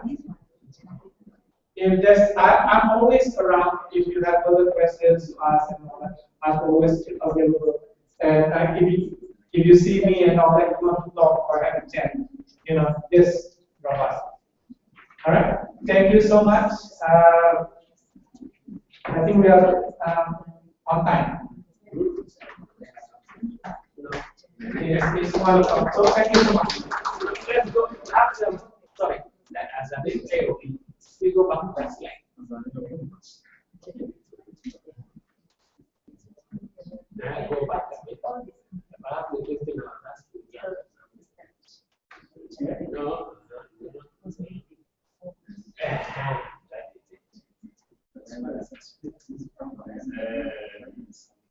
Okay, I think part of the system you're asking is how are these things related? I think that's like yeah. Obviously, what I forgot to put was another policy document, which is the Economic Transformation Program, the ETP. Yeah, the ETP is quite new. It was introduced sometime in 2000, so 2005, if I'm not mistaken. So the ETP is actually to take up, as I mentioned, the slack that was in Vision 2020 due to all the changes and all that. That's like yes. All right. Okay. Thank you so much.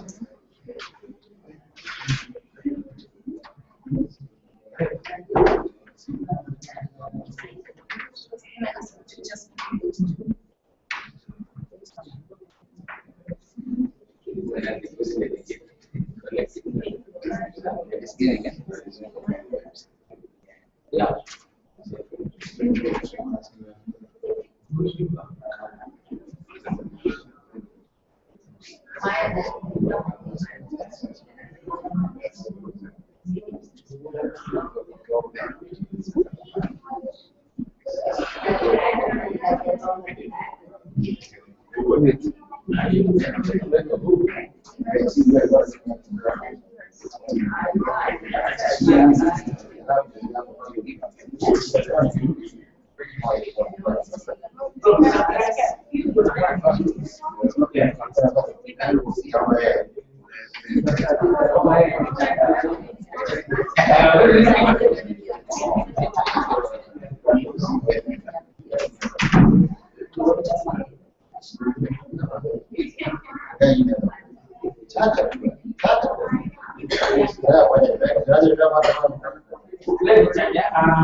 All of them.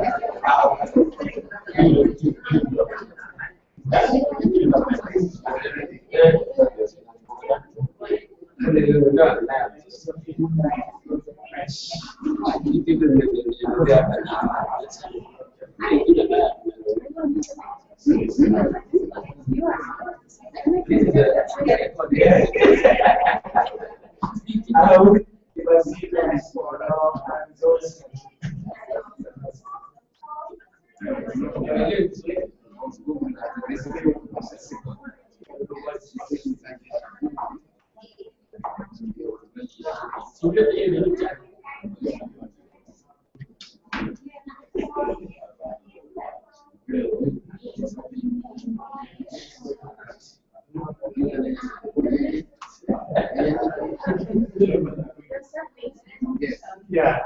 It's like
So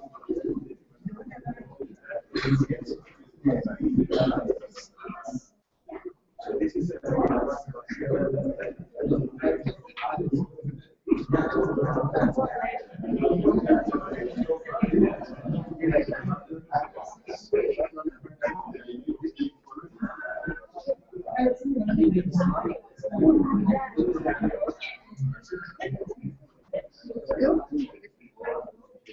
Ladies and gentlemen, we have come to our second half day of the session.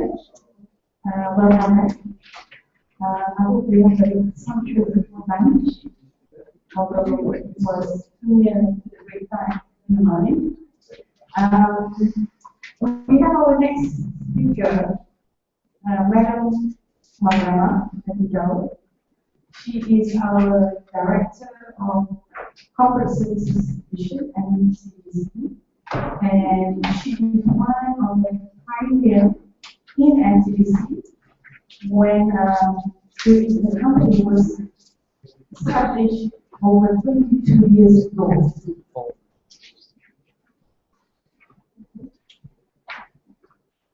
Okay, so I invite Madam Mariama to give a talk, and this is the lady that you have been waiting for since morning. She will share with you our history, our progress of development, our current progress of development till today. Thank you, Madam. Assalamualaikum warahmatullahi wabarakatuh, and very good afternoon to all of you. I hope that you had a good lunch, good sessions yesterday and this morning. And now it's my turn to share with you MTCP 22 years of experience involving in commercialization of research and development in the public sector as well as in-house R&D by the local companies. Okay, just a brief introduction before I go to the background of MTDC. As mentioned by Wandaya, I was with MTDC from the beginning, since the establishment of the company, and I've been involved in various positions, I've been involved in various activities. MTDC was incorporated by the government of Malaysia on 10 March 1992 as a venture capital company. At that point of time, we are under the purview of Ministry of International Trade and Industry, and later was transferred to the Ministry of Science, Technology and Innovation almost in 2004. So the establishment was created by the National Council for Science, Research and Development, NCSRC, where the Fatima used to be involved in research. Dr. Fatima stopped with money. And our main objectives are to implement the commercialization of research results of public universities, research institutions, to encourage the growth of technology companies in Malaysia, to act as a catalyst to the growth of the VC industry, and to promote technology transfer through commercialization of local research, as well as the introduction of sensitive technology to the country. Say for example, as a country to the growth of the VC industry in Malaysia. At that point of time in 1992, VC industry in Malaysia is still new. That's the reason why the government established the venture capital company to promote the growth of the industry. Okay, our vision, this is our current vision, to be the leading integrated commercialization solution provider, building world-class relations and companies through strategic partnerships. And we hope that through networking with you all, just the leaders tonight are also inviting our companies so that they can network with you all. And we hope to establish strategic partnership not only MTDC and you all, but also our group of companies that we have under our ecosystem, which is about 500 companies. Our mission is to create, nurture, and promote technology companies in strategic growth areas. Our mission to promote high-performance culture to employee capacity building. Our mission is to maximize stakeholder returns. I'm not going to elaborate because I have only given 30 minutes to share 77 slides with you all. But still you can interact outside of this video. It is our core values. Our role is to identify, finance, and develop countries and strategies and areas. To focus on commercialization of public sector business results and to identify transfer, emerging, and strategic technologies for adoption by industry. So, we are promoting commercialization of local research as well as we are encouraging our countries to acquire and bring in foreign technology. Our proposal, we have to present goal by Khazanah Nasional Berhad with an upper capital of 100 million and a capital of 160 million. To get that dollar, you can divide by 3.3 roughly. So you will know how what is the actual value in US dollar.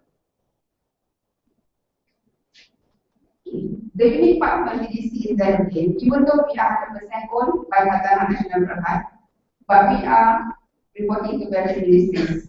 Whoever that gives us the fund to manage, we will indirectly also be reporting to them. Say, for example, we manage funds on behalf of Ministry of Science, then we also regularly report to Ministry of Science. We also manage some funds from Ministry of Finance, so we also report to Ministry of Finance. This is our board of directors. Dr. Siti Hazar has a vast experience and she works with economic planning unit, with Ministry of Finance, and he is currently the advisor to the Deputy Chairman of the National Bank. And today, he has been appointed as the Chairman of the new federation. Okay, Dr. Rosli Muhammad is the Secretary General of MOSI. Dr. Arvin Muhammad, Dr. Muhammad Arvin bin Asbor is an International Director, but he used to be the CEO and President of Sri Berhad. Mr. Yo is an Independent Director from our shareholder, Dr. Mahathir Mohamad is our CEO. Amirul Faris is Independent Director, Riznahu Independent Director. Tan Sri Abdul Rahman bin Ahmad is the ex-Secretary General of Ministry of International Trade and Industry. He has retired and now is helping the business, various businesses. Okay. Mr. Fu Hongse is the Director of Strategic Initiative in Ministry of International Trade and Industry.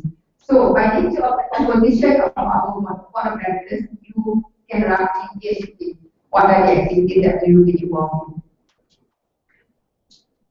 Okay, let me share with you our 22-year of journey. Okay, this can also be referred to as a milestone. We were established in 1992 to spearhead the development of technology businesses in Malaysia. We was established as a venture capital company. At that point of time, we have not that large amount of funds to invest in companies, and as a venture capital, we need to invest in companies.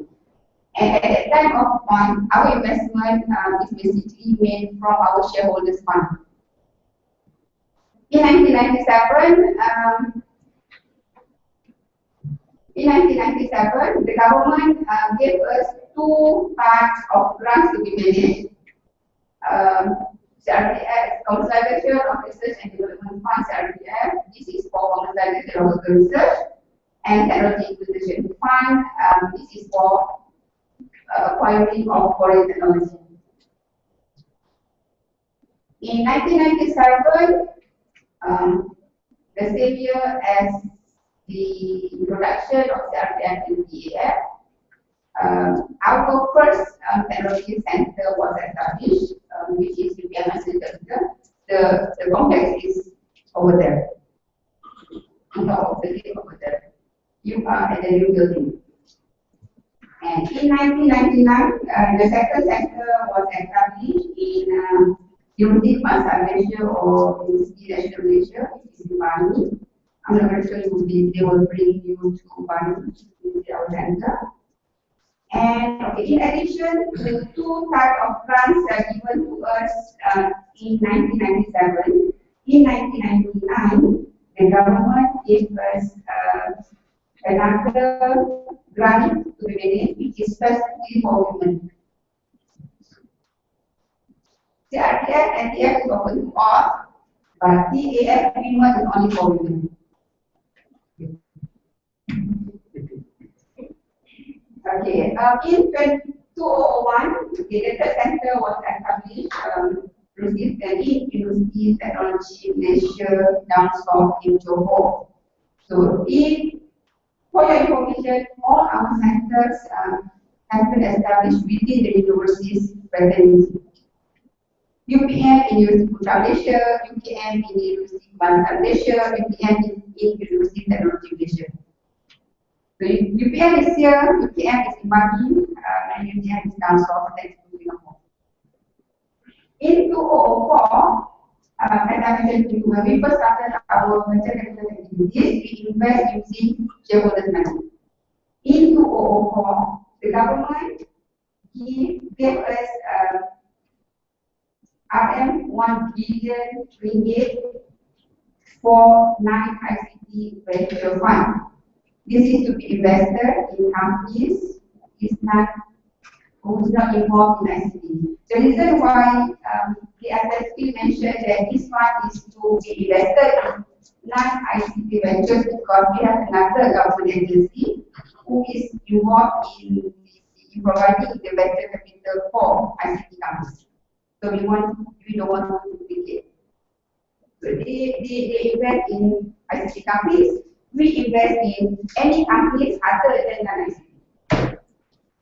In 2006, technology evaluation exercise was introduced. I will explain to you later.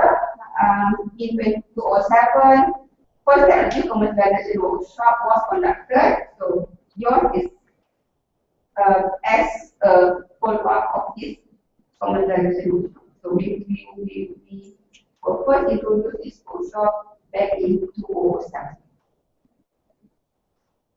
In 2008, we initiated the program called Symbiosis. I will explain to you later. In 2010, another 2 new funds were given to us because before this, we have CRTF, we have TAF, and we have TAF for women. That is in the form of grant. But this is in the form of loan. Convertible loan as well as hybrid grant equity. 2011, we introduced a new symbiosis program with UPM and UPM. We always believe that we need to work together and we need to work closely with our universities, especially the host university where we have our centers. So not only that our centers are within the fraternity of the university, our symbiosis program also we work together with the university. So in 2011, the fourth center was established in Free Forest Research Institute of Malaysia. They will bring you to visit Free, I think tomorrow. Okay, and in 2012, RM 30 million market validation fund was given to us. I will explain to you later what is this MPF all about. And first MTC Technology Commercialisation Conference was organized. We have the first one in 2011. We have the second one last year, November. And this year we are going to have the third technology conference in November as well. So I hope some of you can book your calendar and try to make a point and attend our conference. Okay. Last year, we were given by the government to manage Putra Expansion Fund with the initial allocation of RM 200 million.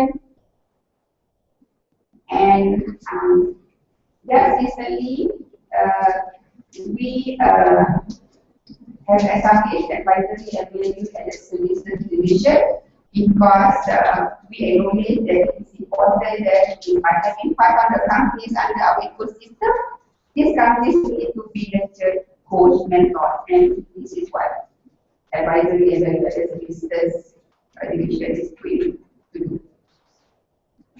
Okay. So, as I mentioned to you, this actually just because that's not just a summary. This part I will bring to details about venture capital in 1992. When we invest in companies by giving them venture capital funds, that investment is actually to support them in commercializing their research or commercializing research done by them, where the source of technology is from the public sector. It could be universities or research institutions. So our VC investment is actually to support commercialization activities. We focus on commercialization of public sector R&D. This is back in 1992, and we invest in early stage commercialization companies because that's the mandate given by the government to us. If they establish MTCP not for profit, therefore we also play a developmental role to support the growth of the early stage companies in Malaysia, as well as to work together with the universities, help them to commercialize their R&D. So this is how the structure looks like when we first established in 1992, and by 2014, okay, all these empty boxes will be filled. So in 1997, we continue with our venture capital activities. The government gave us 2 types of grants to manage, and we have our first center in UPM. Okay. These are the description about our center. Okay. They have 2 types of places. I believe this our officers by the name of the Tumiha will share with you the details of the incubation center when you visit our incubation center in UPM as well as in print. So I don't want to spoil this presentation. Let me skip this so that you can have a very good interaction with tomorrow. Okay, so this is how we looked at in 1997. We have venture capital and the government introduced TS and CRF, as well as we have our first center in Malaysia. In 1999, we continue with our venture capital activities. The government gave us another type of grants, especially for women, and 2 more. Okay, another center was established in Bali. So we have now 3 types of grants to be managed. We have now 2 centers to be managed. In 2001, we continue with our venture capital activities. We have now managing 3 types of grants. We have 3 centers. Okay, 3 centers because the new centers in UPM MTDC was established. In 2004,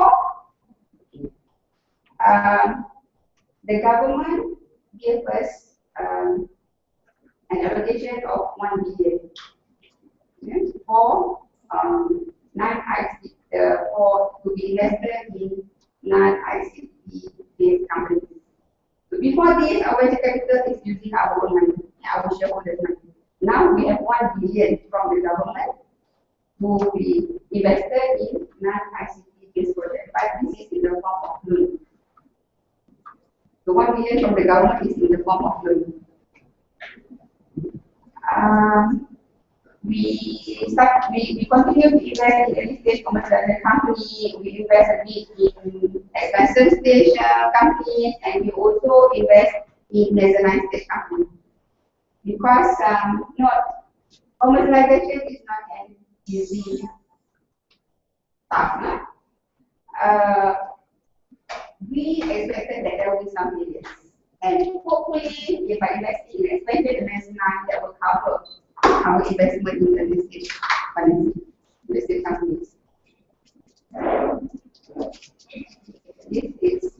the structure looks like. We have now non-ICT fund and 1 billion.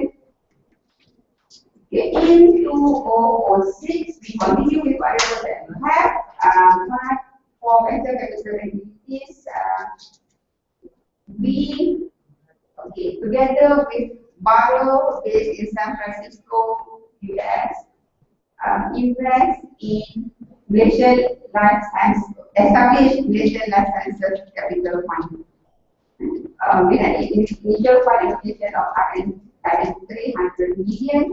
So most of the investments were done outside of Malaysia, but with the objective of bringing the project back to Malaysia. So they must have some sort of like Malaysian-centric projects. So the project could be overseas, could be in Switzerland, could be in the US, could be anywhere. But we hope that some of the projects could be put be brought back here. Okay, in terms of grants, in 2006 is the first year of non-Malaysia plan. I believe that Dr. Fatimah shared with you our 5-year plan program.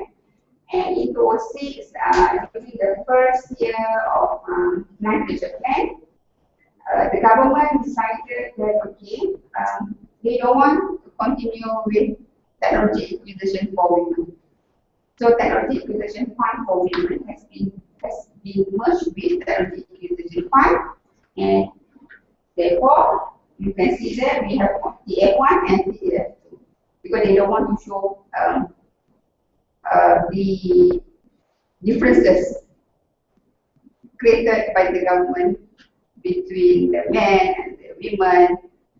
So they want to bring that gender issue back, and therefore we don't call it technology acquisition fund for women anymore. And by 2006, we have about close to 200 companies under our ecosystem, and therefore we realized that okay, there is a need for us to provide value-added services so that we can develop future and gender and help these companies together to grow with them. And value-added services provided by MTCP in the form of coaching, mentoring, networking, and also market opening. We also started activities of technology evaluation because we are involved in the provision of the grant to the companies. So for them to be eligible for us, they need to have the technology. So what we did under the technology evaluation is that okay, we will identify potential technologies at local universities and research institutes that are ready for commercialization, and evaluations are carried out by MTDC together with the institutions involved. During the evaluations, okay, we will advise them to apply for CRDF if projects has potential, currently has been completed, and they have the commercial partners.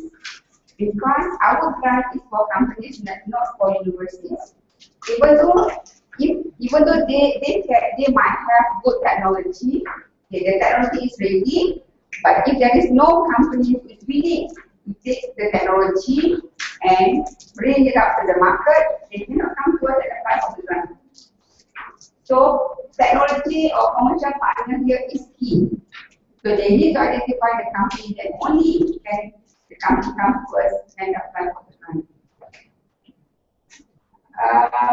There are cases whereby during the evaluation we will find out that okay, the technology is not yet ready, but they still need some funding to do the development, to do the pilot trial, to do the pilot run. So we will advise them to go to other or to seek for other source of funding from the various institutions.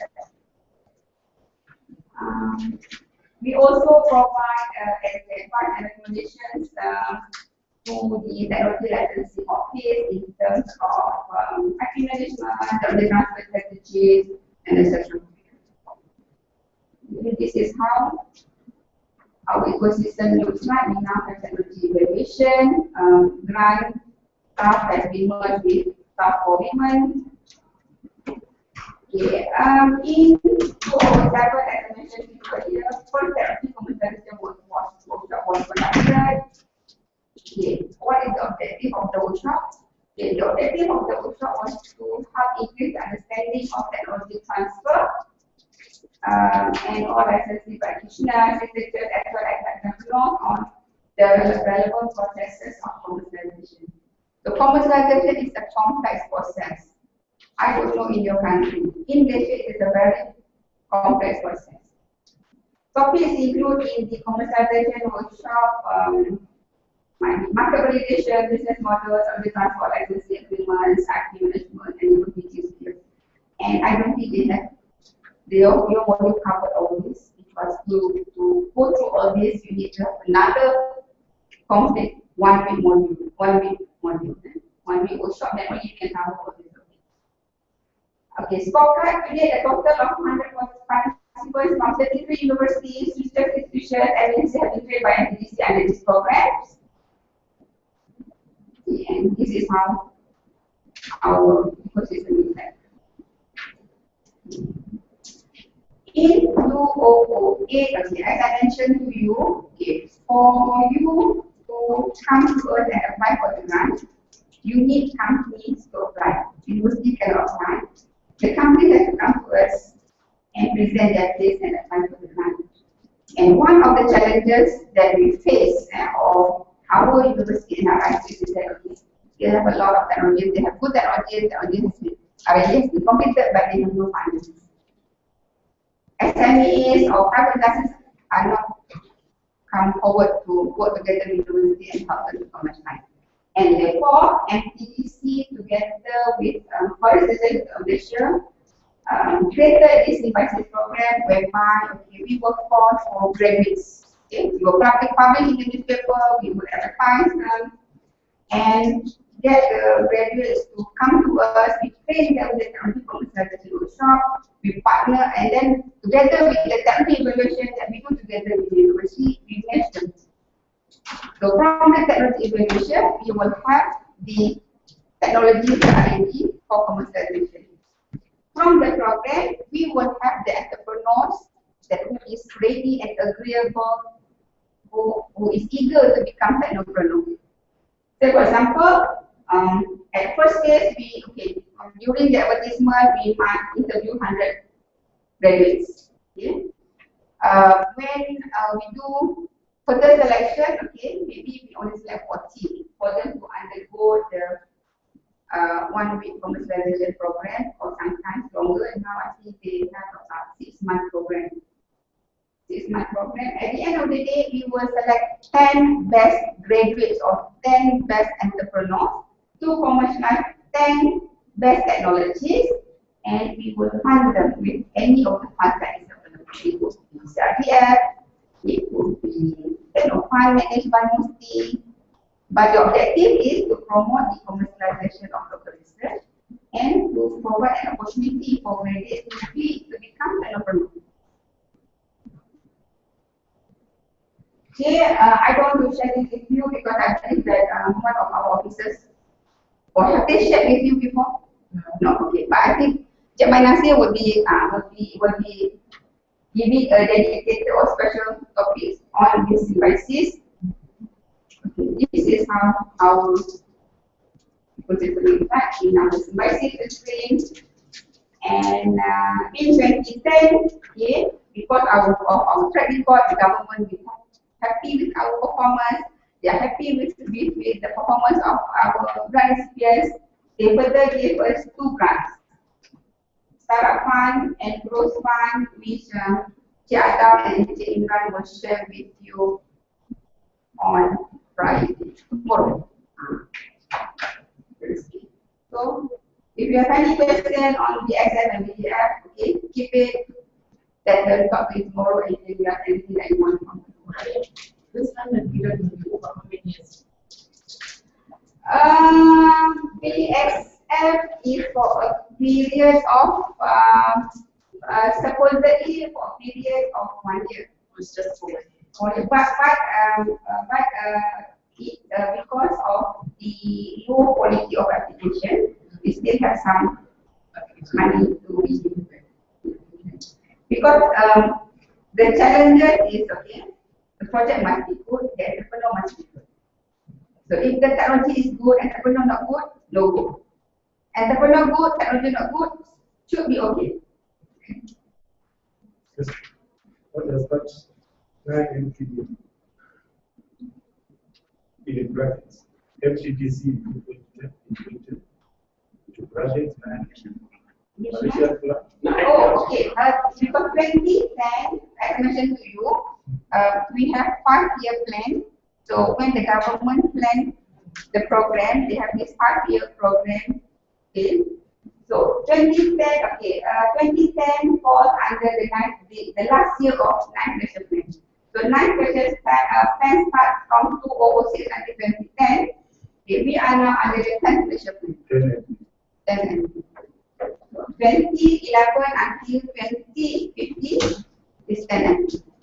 So we are now currently busy with coming up with a proposal to bid for the 11th plan. So this is the business growth fund which was launched which was announced by our Prime Minister. Okay, this is the SM.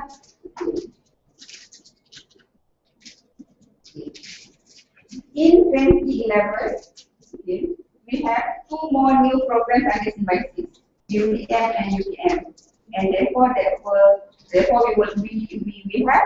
30 companies, 30 entrepreneurs plus maybe another 20 or 30 staff and 30 technologies commercialized from 3 universities.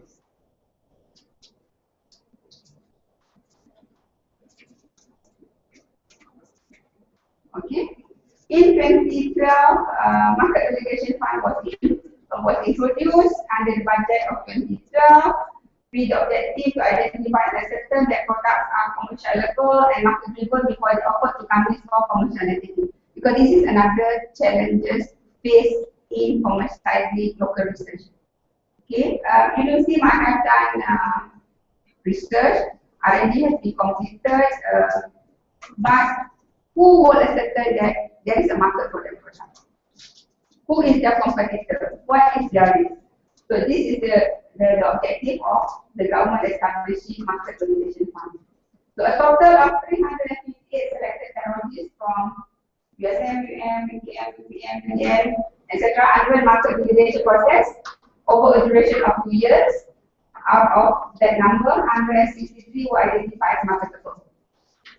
As I told you, only 163 from 358 R&D have been completed, but only 163 were identified as marketable.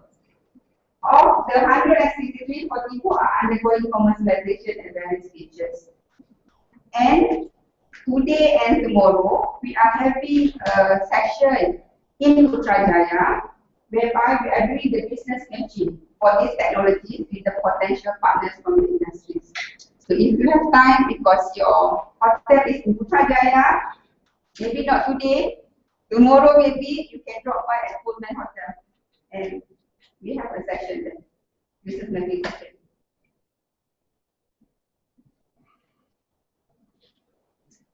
So okay, in 2013 last year, new fund was announced. This is for expansion fund. This will focus to go international. And recently we established new division advisory and value services. This is to provide value services to all the companies that we have within our ecosystem. Okay, currently we have 5 centers. Okay, the latest one is in UITM. I think you will visit Print. Okay. This one, with the 500 companies within our ecosystem, with the 22 years of experience in technology commercialization and technology development, it is timely that we should bring this company to penetrate overseas market, not only focus in selling their products locally. So Encik Ahmad is one of the experts in this area. So if you have anything on internationalization, the man is behind you. Very familiar face. Very familiar face.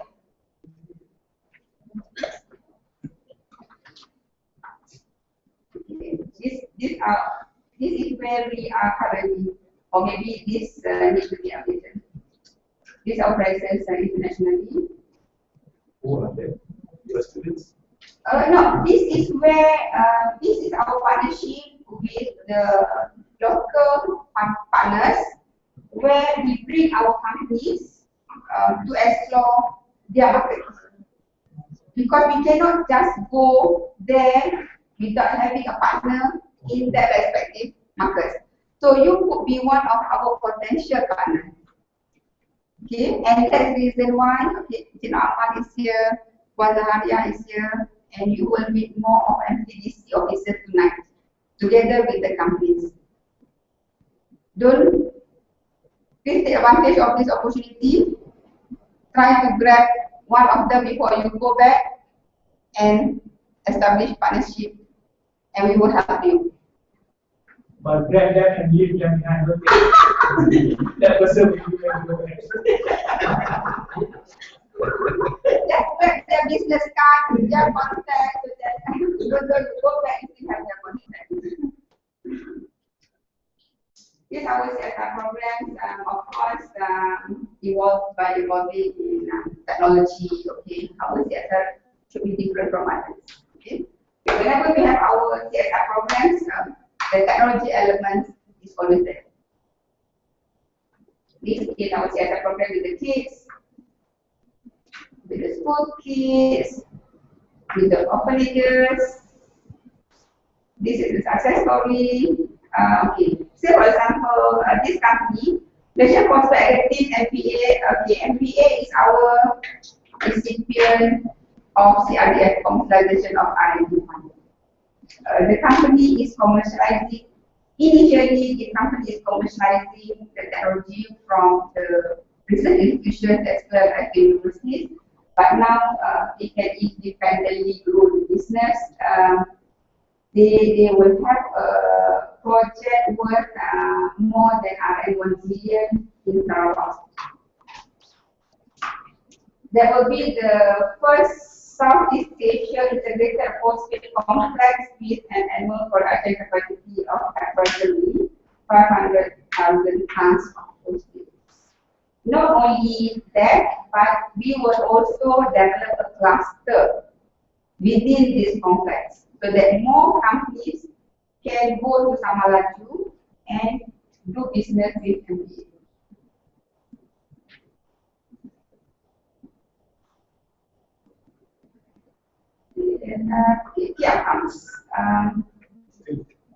After 22 years of experience, and since we have been given the mandate by the government to manage the grants in 1997, these are the key outcomes. We have been involved directly in 280 commercialization activities through CRDF. And a total of 218 foreign technologies has been acquired by our local companies. These foreign acquired technologies, are they just regular technology like the production of this special? It must be high-tech in nature and must be the first in the country. So if, for example, there's already 2 or 3 companies producing the same product, then they are not eligible. Unless if they are introducing new technology.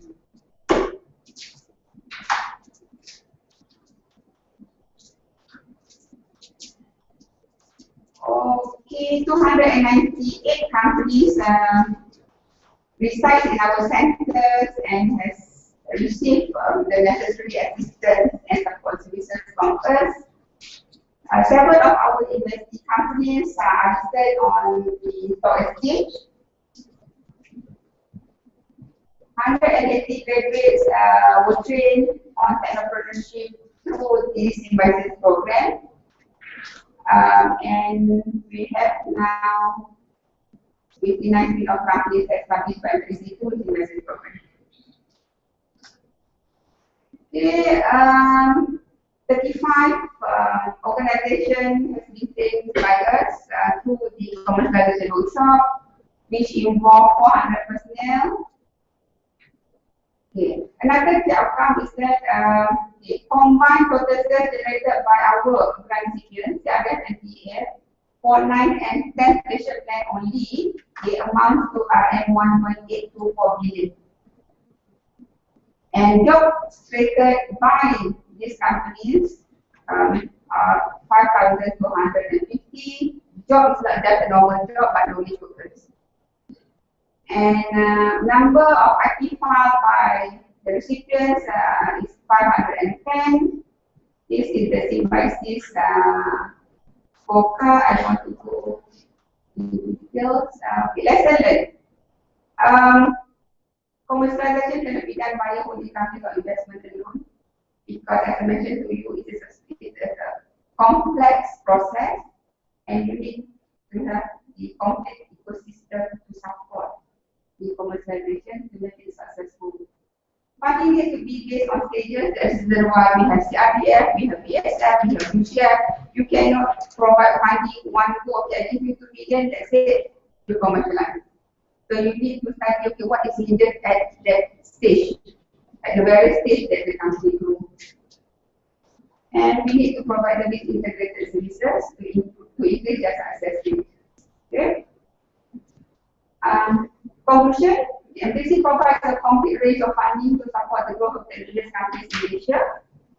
A successful catalyst for commercialization of R&D design for technology, establishment of technology centers, strengthening and enhancing collaboration and strategic networking between industries, RIs, and we create entrepreneur and technology companies. And with the university program, the universities and research institutions have an alternative avenue to bring their research to market. And industries are able to commercialize their R&D findings, not only from any NRIs, but also from their in-house R&D at a cheaper rate by leveraging on MTC funding mechanism, the various mechanisms. MTC is now the country's leading agent for commercialization, providing grants, soft loans, and inclusion space complemented with an array of value-added services which I don't think other agencies in Malaysia has it. Okay, let me take a few minutes of your time to promote Autumn Asia 2015 Kuala Lumpur. Have you heard of Autumn, Association of University Technology Managers? No? Okay. Autumn is based in the US. They have annual conference every year in the US. I think since 3-4 years back, they started to host Autumn Asia. And we have been selected to host Autumn Asia in Kuala Lumpur. So again, other than block your calendar for attending our technology conference in November, block also your calendar to attend our Autumn Asia in Kuala Lumpur. The information is available in our website, okay? And don't forget to connect with us after you go back. Like our Facebook, tweet us, and do you know that you are online now? And your photos are already in the Facebook. Do you know that? No. You don't know? If you go to our Facebook one, show them what we have in our Facebook. Yes, like them.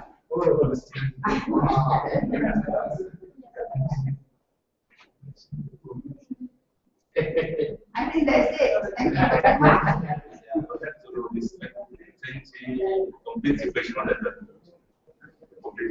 The complete equation, because we provide the integrated solution that is needed for the company to grow. We have funds, we have space, we have mentoring. So by having all these services, we proud to say that we have the contribution to support commercialization. 20th anniversary, that was actually our 20th anniversary was 2 years ago. We are now 22 years old.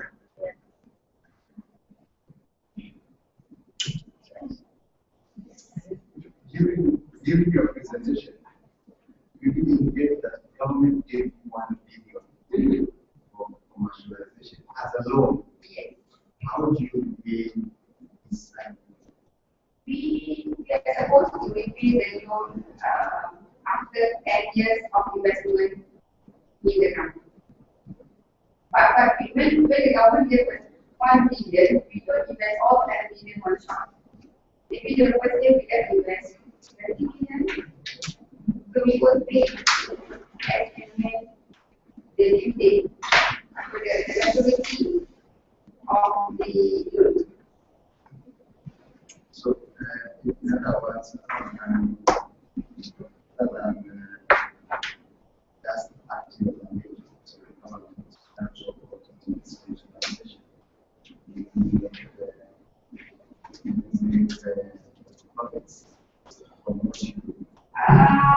For a little bit of profit, we need to make some profit, but we are not entitled for profit because we don't get the operating budget from the government. Whatever the money that we get from the government, either to invest in. We need to make some money. So the government is but it's giving you as a form of loan.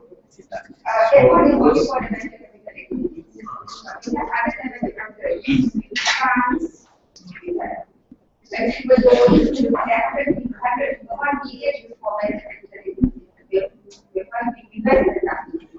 As for funds, we give the country.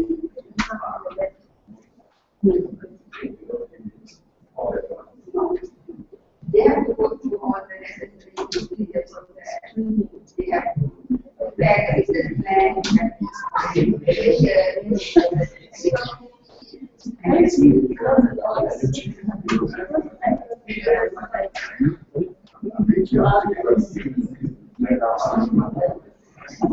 so now yeah, this is the yesterday we are live streaming. no, that's in the hour. Yeah. That's a group photo yesterday. That's the group photo yesterday. Yes. Yeah. This one, page of this.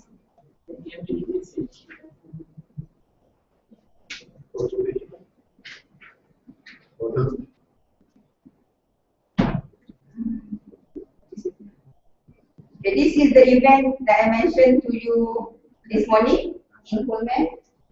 The Deputy Minister of Science, Technology and Innovation was there officiating the event. And this is all of you. Yesterday. That was yesterday. So please like our page. Share one. The website is very easy.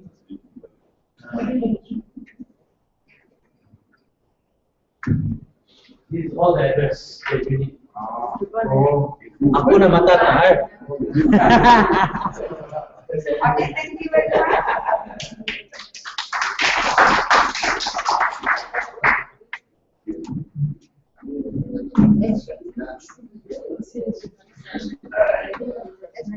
So yesterday's lectures all also online.